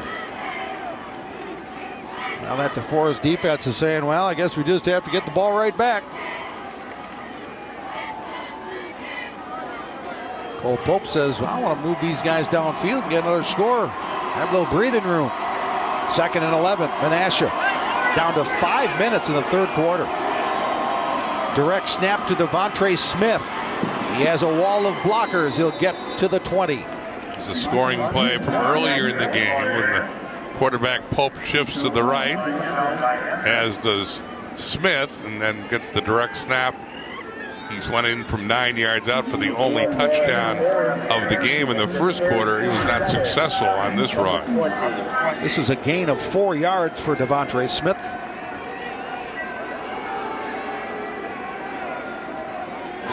Alex Endress on the tackle for DeForest. Look at that. Don't like to see that if you're the Menasha offense. Ball security. 3rd and 7, Blue Jays. Pope spins to his left. Pope throwing. And the ball is tipped and caught by Josh Zwerg. Jay Pawlowski had it in his hands. It bounced to Zwerg, who makes the catch. Zwerg with a heads-up play. I think the hit on Pawlowski caused the ball to go in the air. And Zwerg, who had the fumble a moment ago, makes up for it by being Johnny on the spot here. Pope buys some time with his legs, throws on the run. Pawlowski's going to get hit as he catches the ball, loses it, but it goes to Zwerg. Immaculate reception, part 2. That's Zwerg's second reception of the day. He fumbled the first one. He probably shows the world he has the ball there. First down, Menasha. A fortunate first down. Now here's Pope. Oh, he almost broke it for a really big one. Just tripped up by Trey Warney, but the Menasha quarterback got it out to the 38-yard line, where it's going to be 2nd and 1. Pope is the leading rusher for the Blue Jays in the first half. How about this? Both teams leading rusher, their quarterback. Yeah. Pop with 23 yards, Schrader with 68. 33 for Pope, excuse me, 33. Ankle tackle there to stop Pope's latest excursion up the field. Boy, you love it as a play caller to have 2nd and 1, don't you? Anything you want to do. They'll hand it off to Devontre Smith. Breaks one tackle, but not the second. Warney makes another stop for the purple and gold of DeForest.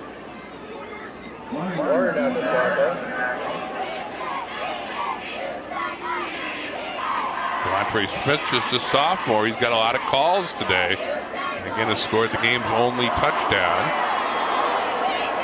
No gain, so it's 3rd and 1. Well, now they're going to measure, I guess, maybe. Well, they're going to at least discuss it. We say purple, you say gold.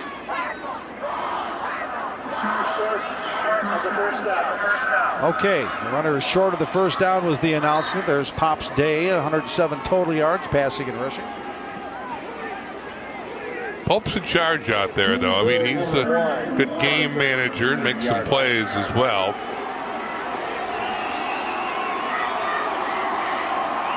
Cole Pope leads him out of the huddle on this 3rd and 1.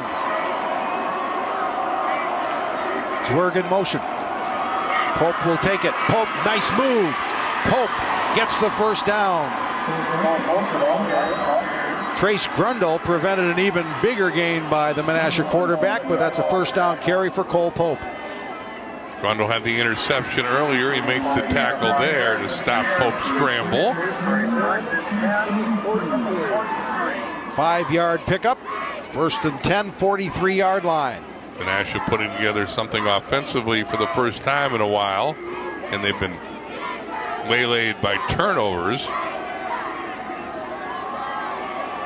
DeForest got down to the Menasha 17-yard line before a fumble stopped the drive. Now here's Rail. Devin Moran Rivers wrapped him up. And in a quarter where the forward pass has been a rarity, this session has gone by quickly. Right. Minute 25 left in the 3rd quarter. 4-yard gain on the last play, so it's at the 47 of Menasha. Blue Jays have it 2nd and 6. If you like smash mouth football, you're enjoying this one.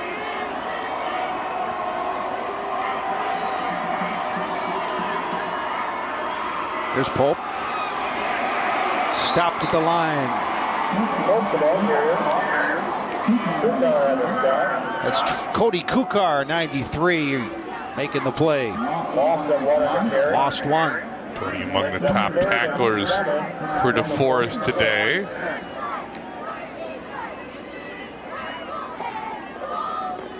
Third and 7 here. And Menasha keep the drive alive. They haven't been very good on 3rd down today, as you can see right there. Again, they load up the backfield, send Zwerg in motion. Here's Pope. They're going to give it back to Jurgella, and they turn him back.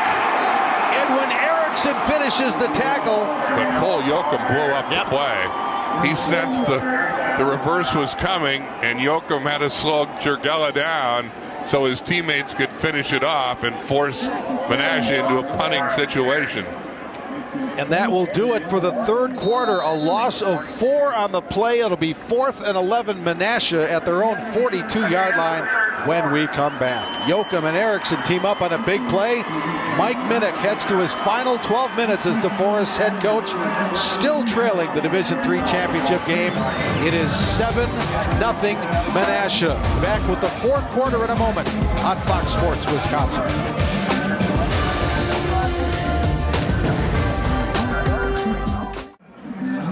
Start of the fourth quarter, and before we get to the action, let's go to the coach's corner. Here's Alan Leonard.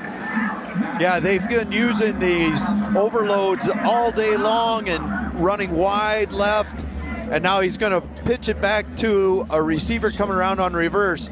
The key person is Yoakum. Contains this beautifully so the rest of the crew can rally to the ball. Great disciplined defense because they've been going wide all the time out of that formation. And look at the purple shirts get to the ball. There's the punt by Pope. Gets a good roll, but it's taken back there by Devin Magley. Magley on the return, and he'll get past the 15-yard line. They'll mark it at about the 17. That's where DeForest gets it back, still trailing Menasha 7-0. There's some of the bright, fresh faces at Camp Randall Stadium.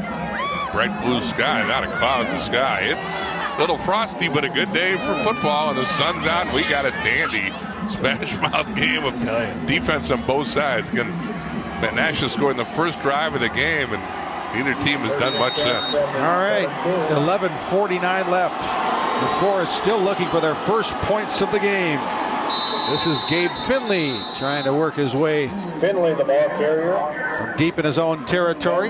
Short gain on first down. Again, this is a team that averaged 42 on the season. Their lowest output was 14 last week when they beat New Berlin Eisenhower 14-9 in the semifinals. But they put some hurting on people. Yeah, 47, 61, 61, 52, 49, 52. Nothing against Menasha. 2nd and 7. Boy, they're still getting 4.9 yards per play. Schrader, nearly intercepted. Miles Teskey got a hand on it. 3rd down. But they've turned it over 3 times, and that last fumble when they were in position for the tying score is the one that hurts the most. Here's Schrader, rolls out, feels the pressure, and is fortunate that one didn't get picked off. Boy, if the first guy didn't get it, the other 2 guys for Menasha might have grabbed it too. There's a lot of traffic that Schrader tried to get through there. Menasha had 3 shutouts all year, but they've blanked the high-flying Norskis today, and it's a 3rd and 7 for DeForest right here. Schrader's only 3 of 10 passing. Penalty markers fly. Penalty flags on the field. This is going to hurt DeForest again. Their movement before the snap. Another yourself. Prior to the snap, false start, offense, 5-yard penalty, 3rd down. Man, so 3rd and 7 turns into 3rd and 12 back at the 15. From the 15. And Schrader has not had the good day throwing, as you pointed out, in a pass situation here. On the year, he's completed 68% of his passes. Schrader is gobbled up. Schrader sacked in the Dylan Hippus with a big hit on the quarterback. You could feel that one up here. Man, that's as hard a hit as we've seen this week. Watch number 5 come out of, it seemed like nowhere. Hippus, a senior linebacker, puts a real lick on Schrader. Ouch. And DeForest will punt from its own end zone. 6-yard sack for Hippus. 4th and 18 back at the Forest 9. Norskies have to kick it away again. Rundle gets it away.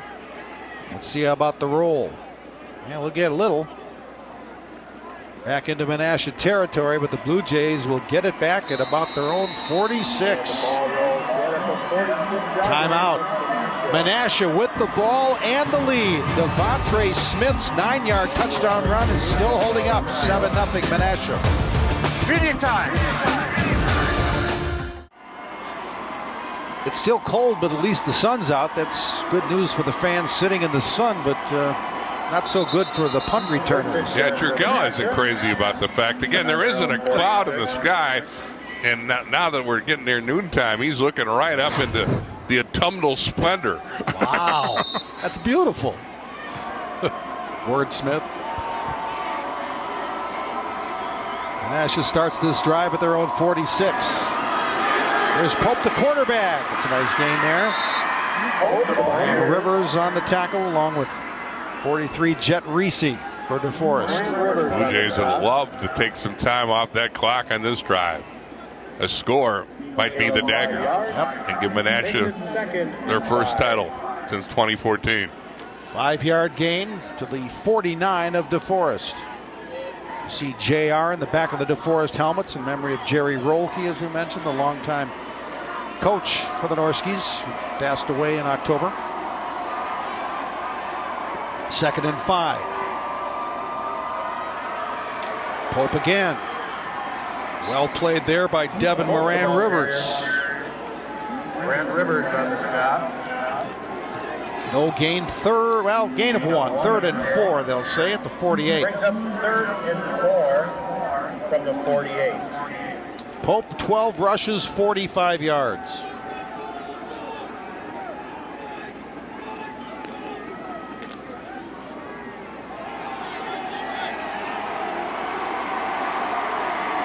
Deforest defense looking to make a stop on 3rd and 4. Pope. It's going to be Kukar trying to pull him back. And Pope kept moving his feet. On the tackle. And he's still going to be shy of the first down. Good effort, though, by the senior quarterback. And here's an interesting decision for the coach. Again, Jeremy Korth rolled the dice, got the 2-point conversion, beat Menominee by 1 point a week ago. What do you do here? He says, we're going for it. Again, remember, Pope's the quarterback, so let's see if they shift into punt formation or go for it. This looks like it's for real. Pope tries to sneak it. Oh, and there's the push. Boy, initially Deforest had him stopped, but then the big fellas up front made the move, and Pope followed along. 1st down, Menasha. Yep, gambling man right there. How about this? Menasha has had 3 4th-down situations. They're 3 for 3. That's good for a That's how you keep drives alive. And 43. They're happy to watch that clock tick, tick, tick. It'll be under 8 minutes by the time Pope gets the ball on this play. Now they're down to the Deforest 43-yard line. Pope. Pope, the ball carrier. That's the 15th rushing attempt for Cole Pope, the Menasha quarterback today. He ran it behind Grant Lorson, who was the key guy in the quarterback sneak on the preceding play. Larson's the center. That's 5 straight carries for Pope, too, on this drive. 2nd and 8.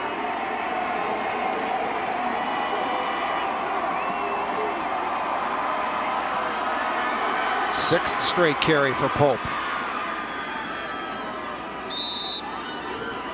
To the 35. They're at 36, they'll mark it. Kukar on the tackle. Kukar, another tackle for Deforest.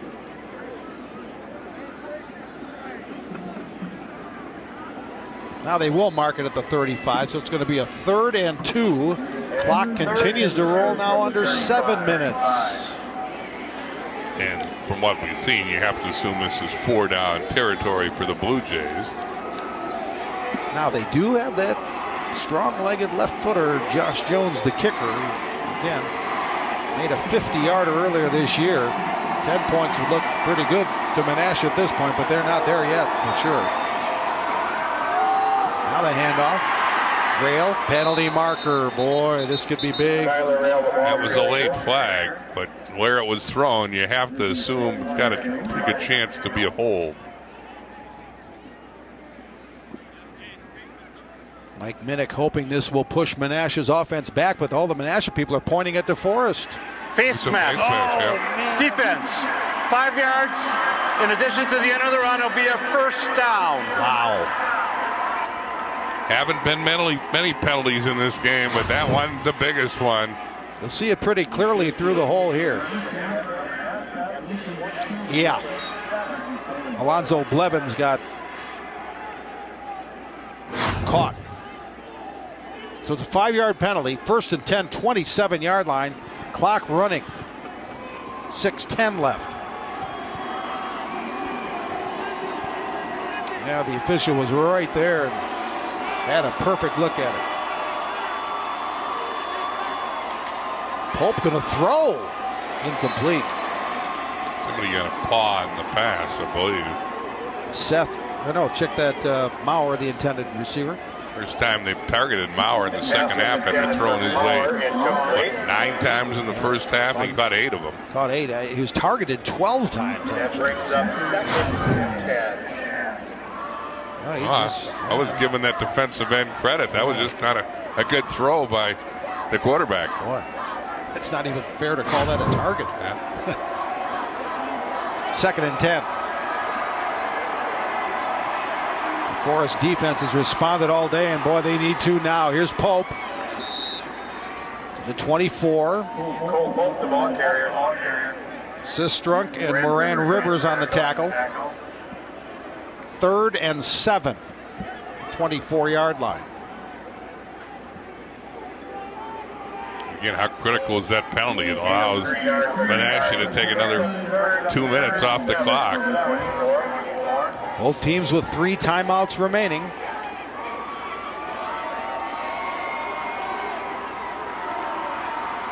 Moran Rivers trying to get the DeForest crowd going here on a big 3rd down call. Deep in DeForest territory. Pope's going to run it. Pope inside the 20. Needed to get to the 17. Got to the 19. Well, they've been so successful on 4th down. But as you pointed out, if you're going to use your field goal kicker, this one is not by college standards a long field goal. By high school standards it is, and I don't see the kicker coming on the field. So another big 4th down play forthcoming from Menasha. Boy, how badly does DeForest need to stop here? 4:35 left.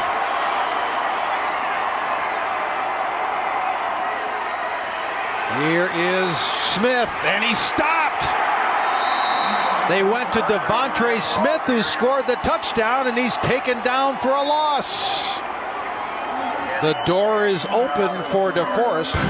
4:24 left. They'll get it at their own 19. First down. Adam White among those that brought him down, along with Reese. DeForest gets the stop they dearly needed.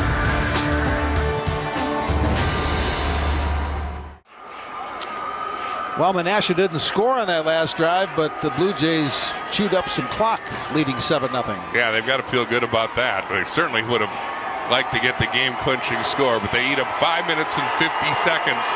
DeForest with all their timeouts.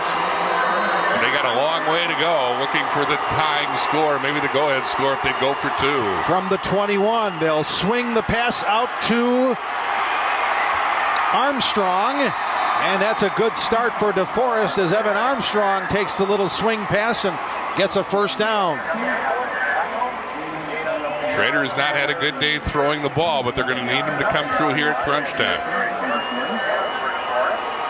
That was a low-risk pass to be sure, and Armstrong turned it into a big gain to the 37. Now Schrader fakes the pass and can't escape the tackle.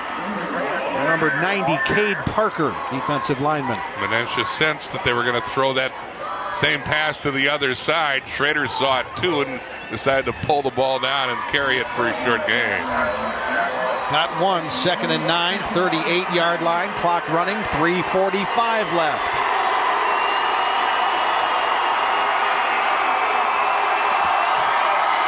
Schrader. Protection breaks down. Schrader escapes, but can't get rid of it. Down he goes. Colton Kanak got him first, and Miles Teskey helped finish him off. Kanak was dogged in his pursuit. He stayed with the quarterback, forced him up in the pocket where Menasha's defensive line finished the deal. Kanak will heat him up here quickly. Schrader has to scramble and runs in the big 88, Miles Teskey. That was a sideline warning on Menasha. I think they must have celebrated a little too much. Can't blame them for getting nappy. There you see Jeremy Court saying, guys, stand back. The last thing we need is a penalty now. Loss on that last play, back to the 33-yard line. Making it third and 14. Loss of 5, third and 14, 33-yard line. Double reverse to Larson. Hey, they've got something going here. Here's Larson cutting back inside the Menasha 40. Little trickery from Mike Minnick's Deforest Norskis. Razzle dazzle from the Norskis. They get the ball in the hands of Larson, one of the real playmakers. He hasn't been active as a receiver today, but on the reverse, he has a lot of room to roam. You got the quarterback Schrader out there leading the way. He throws a block that allows Larson to pick up another 10 yards. A big gain, moves it to the 38. 29-yard gain for Lane Larson. Boy, there's energy now in the DeForest crowd. Here's Schrader looking, throwing, incomplete over the head of everybody. Good coverage by Menasha. Pope and Vandaloo were all over the intended receiver, and Schrader, I think, purposely threw that one over the head of the receiver. So we'll do it again with 2:36 to play in regulation. Well, you expect number 80, Lane Larson, to beat you with the reception. Don't always count on him to break off a big gain on the ground like that. But well-designed play, well executed, has DeForest with new hope here with 2:36 left, fourth quarter.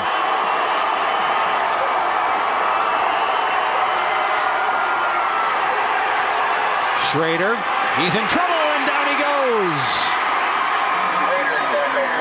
Second time he's been sacked on this drive. Ryan Weiland got him that time.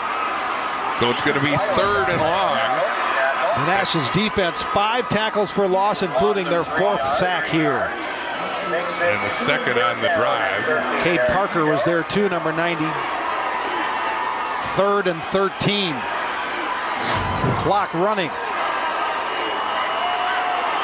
2 minutes left, fourth quarter.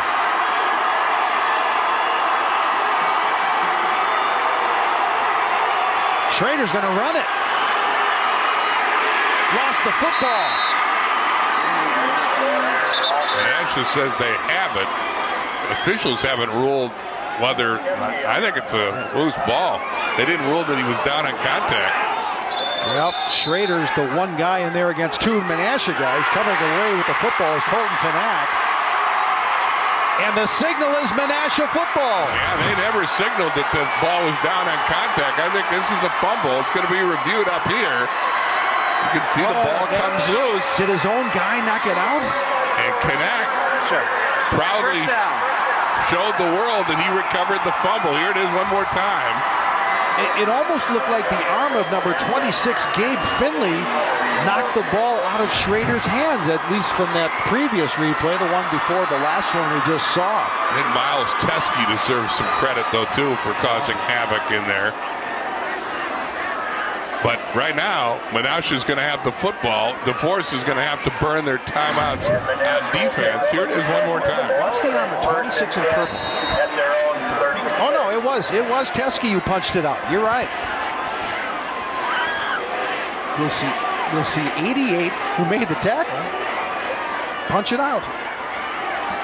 Boy, that's a great play. 4th turnover of the day for DeForest. It negates a 7-play, 43-yard drive. It got the fans excited, and now it's imperative that DeForest defense makes a stop. Timeout, Menasha. They are so close to wrapping this thing up. They want to make sure everybody is on the same page. Jeremy Korth will huddle with his offense. You would think they will be conservative in their play calls here. Stay on the ground and force DeForest to burn their timeouts on defense. But as you say, I think this is just get everybody on the same page. Stress ball security to be sure on a day when there's been 7 turnovers. For years and years I did basketball games with a guy named Bill Groff, and he would call this a Betty Crocker game. More turnovers than a bakery. There's one of 2 Schrader interceptions today. Jurdella with a nice play there. Here's Grindle with a pick. Zwerg with a fumble. That gave DeForest good field position, but they fumbled it right back to Menasha.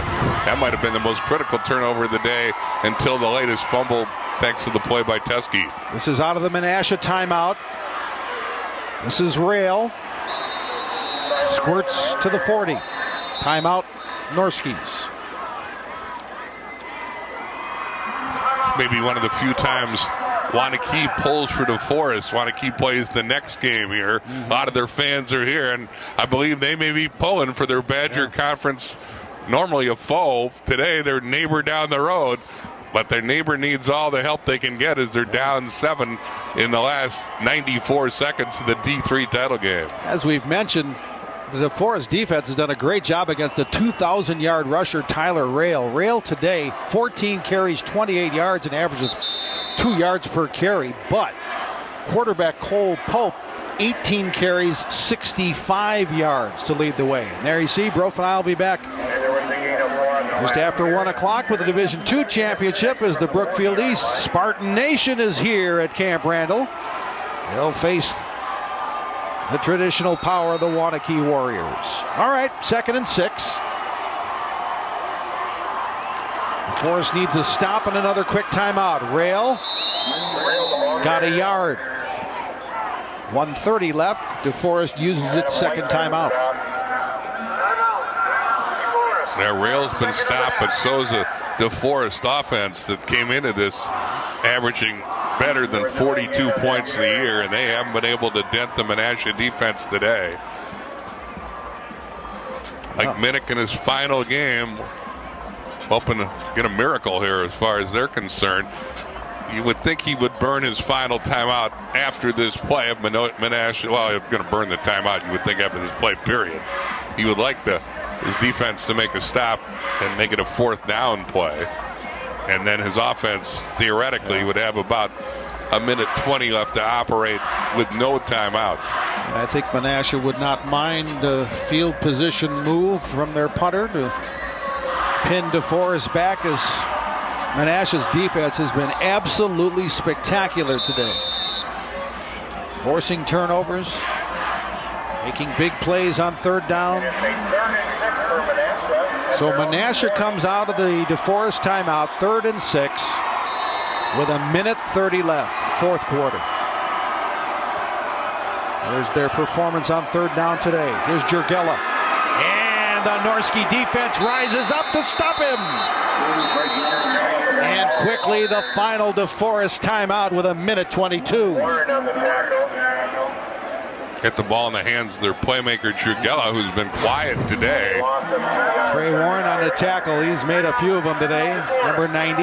But the jet sweep gains nothing. It takes a little more time off the clock as he goes wide. But again, the DeForest defense, and talked a lot about Menasha's defense, but you got to give the purple-clad guys on defense a lot of love as well. They've been awfully good today. Well, you pointed out time of possession to me earlier. Now Jeff just handed me the totals. Menasha 28 minutes 56 seconds. DeForest 17 minutes 34 seconds. Yet DeForest still has life, trailing 7-0. Tough to win when you don't get in the field and you commit 4 turnovers when you do. Yet you still could. Yeah. And of course, Coach Minnick encouraging his special team guys to make a play here, whether it be a block or whether they set up the return. I think they're going to go after the kicker, though. back to return. Devin Magley is the lone returner for DeForest. Yeah, they came after him, and they might have got a piece of it. It was either off the side of the foot or they got just a piece of the football, and that's a fairly short punt. 37-yard line where DeForest gets it. DeForest had somebody bust through the line there. That was an all-out rush. Here it is. But Pope, he gets it off. Wasn't a real strong kick, but he got it off. Alonzo Blevins, 6'4", was close, but I don't think he touched it. Anyway, here it is. State title on the line. 37-yard line. DeForest out of timeouts. Schrader steps up, throws deep. Incomplete. There was contact, but there's the penalty marker late.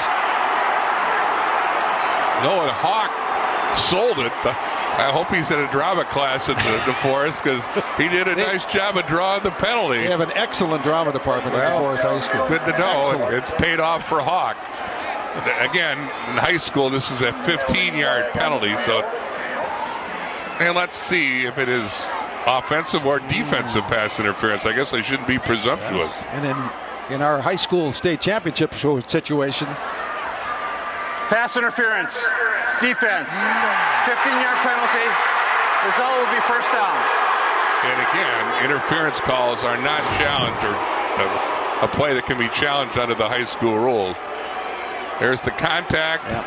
They rule that's defensive pass interference. Hawk certainly doing a nice job embellishing threw that, up his hands. but there's nothing wrong with that. This is the state title game in the last 68 seconds. A big penalty call. DeForest still alive. They're in Menasha territory now. At the 48-yard line. 1:08 remains. DeForest spreads out the offensive set. Schrader in trouble. Schrader. He's just going to have to eat it. And they're back in DeForest territory on the other side of midfield. Kate Parker, who's had a strong game, has escorted Schrader out of bounds there for Menasha. Make sure that the senior quarterback couldn't do anything. Good coverage downfield, forces Schrader out of the pocket, and then Parker forces him out of bounds. 4-yard loss moves it from the Menasha 48 to the DeForest 48. 1:01 left.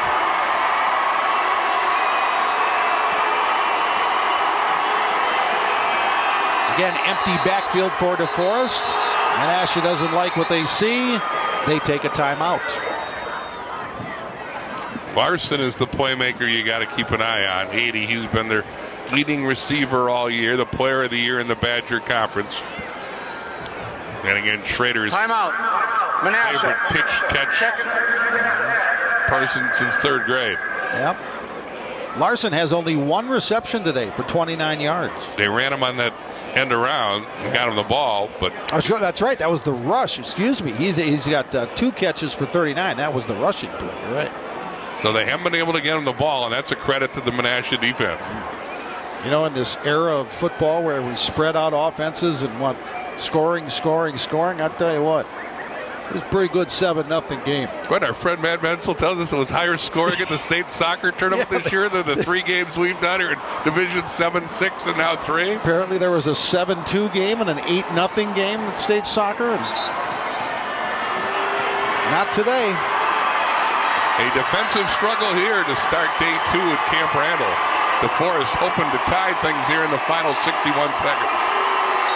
There's Larson. You can bet that Schrader will be looking for him. Going that way, and it hit off the face mask, I think. It might have been deflected by a Menasha defensive back. He was looking for Larson. Incomplete. 3rd down. Jay Pulaski with the play. But remember, we saw it earlier when Jurgello was trying to get a punt. You're looking up into the sun if you're a DeForest receiver or a defender on a play like this. Yeah, hit him right in the face mask. Good looking ball. Turned the point of the ball over, did Schrader. 3rd and 14. 55 seconds left. Good protection. There's the throw. Has a man open. Complete. Logan Bierman with the reception inside the 25. Clock stops in high school with a first down. They have to move the sticks. 24-yard pickup. Boy, Pope just couldn't get there. What a throw by Schrader, dropping it into Bierman. We got a timeout, and Menasha taking a timeout here, or are they reviewing it? There's been no call that there was a timeout, but yeah. Oh, they spiked the ball. It. That's it. We were busy watching the replays, and they spiked it. 2nd and 10, 24-yard line. Schrader rolls left. Schrader throwing, complete, and out of bounds. That's Nolan Hawk, who drew the interference call earlier. His big target, 6'5", 195. And it's first down to Deforest. Schrader does a good job of here, buying time so Hawk can get free. Then when Hawk makes the catch, he has the presence to get out of bounds to stop the clock. 11-yard gain, 1st and 10, 13-yard line, 38 seconds left.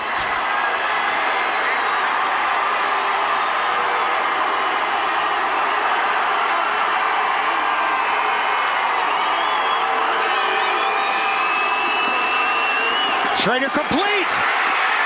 Finley. Touchdown Deforest with 32 seconds left. Schrader hits Gabe Finley for the score. They shoot Finley out of the backfield, and he went untouched. He got to the 3 and then sustained a hit, but fell into the end zone. And now a decision for Mike Minnick. Do you go for 2 in the win, or do you tie the game and play for overtime? Here's the score.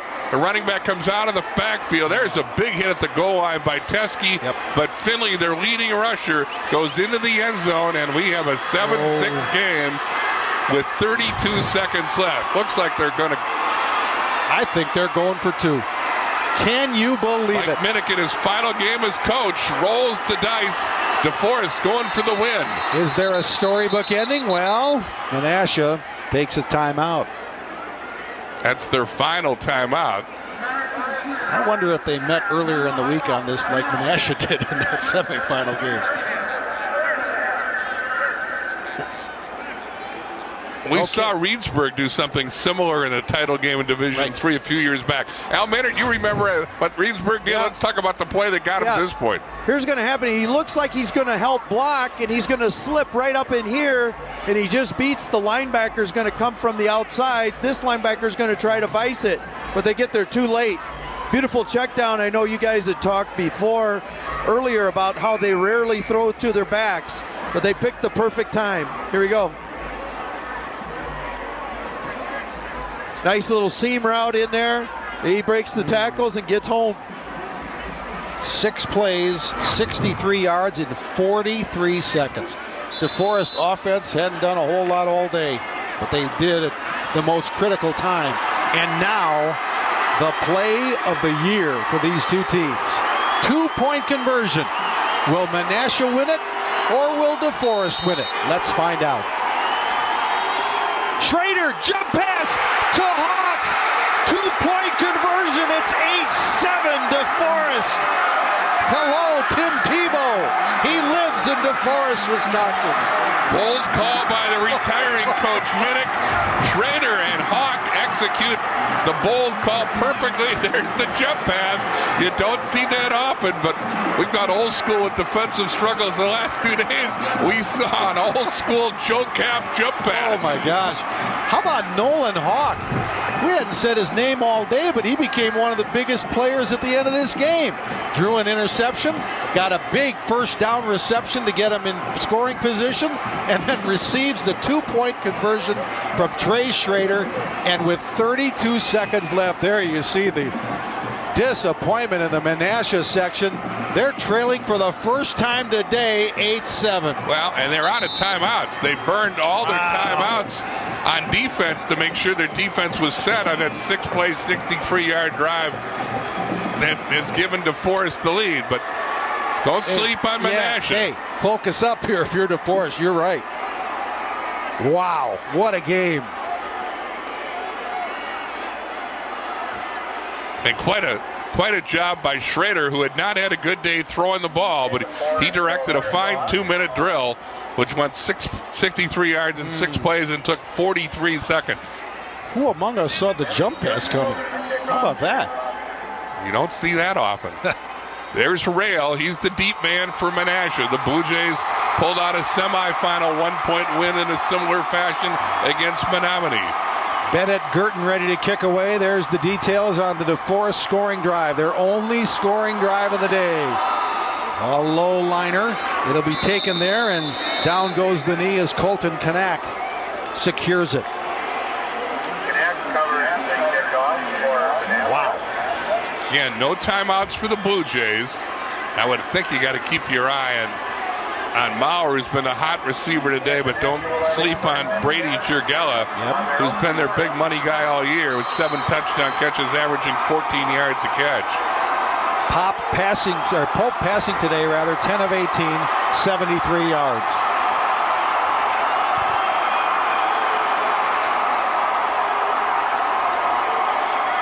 They've got 70, well, not 70. Remember, they've got a field goal kicker with some range. They're at their own 30. Pope, cool in the pocket, and then he's hit. That's Edwin Erickson, their all-conference lineman. And as much as the yardage loss is big, the fact the clock keeps ticking is even bigger. Down to 15 seconds, and Pope spikes it, setting up a 3rd and 10. So on a day of big defensive plays, Erickson makes a huge one there. Again, the fact that it burned so many seconds off the clock was as much as the tackle for a loss. Here's the sack again.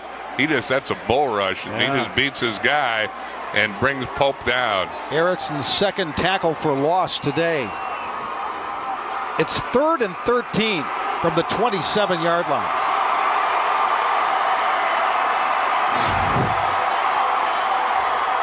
"16 seconds left. Pope, complete. They tackle him in bounds. And that may be the ball game. Maurer got it, but stayed in bounds. It's 4th down. The clock's at 5, 4, 3, 2, 1. There's confusion. Now the whistle blows, and that's it. I think officially that'll be an interception that closes out an exciting Division III game. Mike Minnick with a bold call for a 2-point conversion in the final minute goes out with the Division III title in a wild game, which was a defensive struggle most of the day and ended as a nail-biter. Well, in those final seconds, neither team had a timeout, of course. Pope completed the pass to Maurer. He stayed in bounds, so the clock kept going. People were wondering, he couldn't spike it because it was 4th down, and the play actually got off. And as you said, bro, I think officially that's going to be an interception to end the game. And DeForest has their first title since 2007, and this one will be remembered by those folks in the stands for a very long time. They have given Adam Sapiniak an interception to end the game. Here's the final play. Look at that, nobody's moving. That could have been bad news, huh? Well, Pope just pretty much threw it out there in the direction of Maurer. Sapiniak, who's had a strong game, he was their leading tackler in the first half, makes an interception to put the exclamation mark on a memorable afternoon for the DeForest North. Years from now, they'll say, who was that guy that intercepted that last pass at the end of DeForest championship game in 2016? That was a weird play. The answer is Adam Zapiniak. I think Trey Schrader will remember it for the drive. Man. 63 yards in 6 plays. Winning there, the touchdown goes to Finley, and then the jump pass to Hawk for the game-winning 2-point conversion, which gives Mike Minnick quite a going-away present. What a tale he'll tell for years to come. And boy, hats off to Menasha. Boy, can you imagine how gut-wrenching this is? They played a wonderful game. Here's that final play. They got the play off with a second left, and then Pope just held it. Boy, what if a Menasha guy would have gone deep and he would have hit him? Well, don't have to worry about that now. It's over. There's the celebration. Edwin Erickson, boy, he made some big plays. Waving the DeForest flag. Piper Shaw's with one of the winners on the field. Piper. Yes, I've got Gabe Finley here. Gabe, you were so clutch for your team. What was going through your mind before that last play? Everything, honestly. I play for my community. I play for my brothers on the football field. I play for my coach and my family. There's a lot. And this is Coach Mike Minnick's last game of his career. How does it feel to take this win home, this title home for him? It's a blessing. We've been through so much with him. He brought us so far. He's just a great coach. Just a great coach. And I see him as a father figure also. All right, thank you so much. Congratulations. Thank you. All right, guys. Boy, what an emotional roller coaster for DeForest this year with the passing of Jerry Rolke, with Mike Minnick's announcement of his last game, and a final drive that will be remembered for a long time. DeForest, the champions.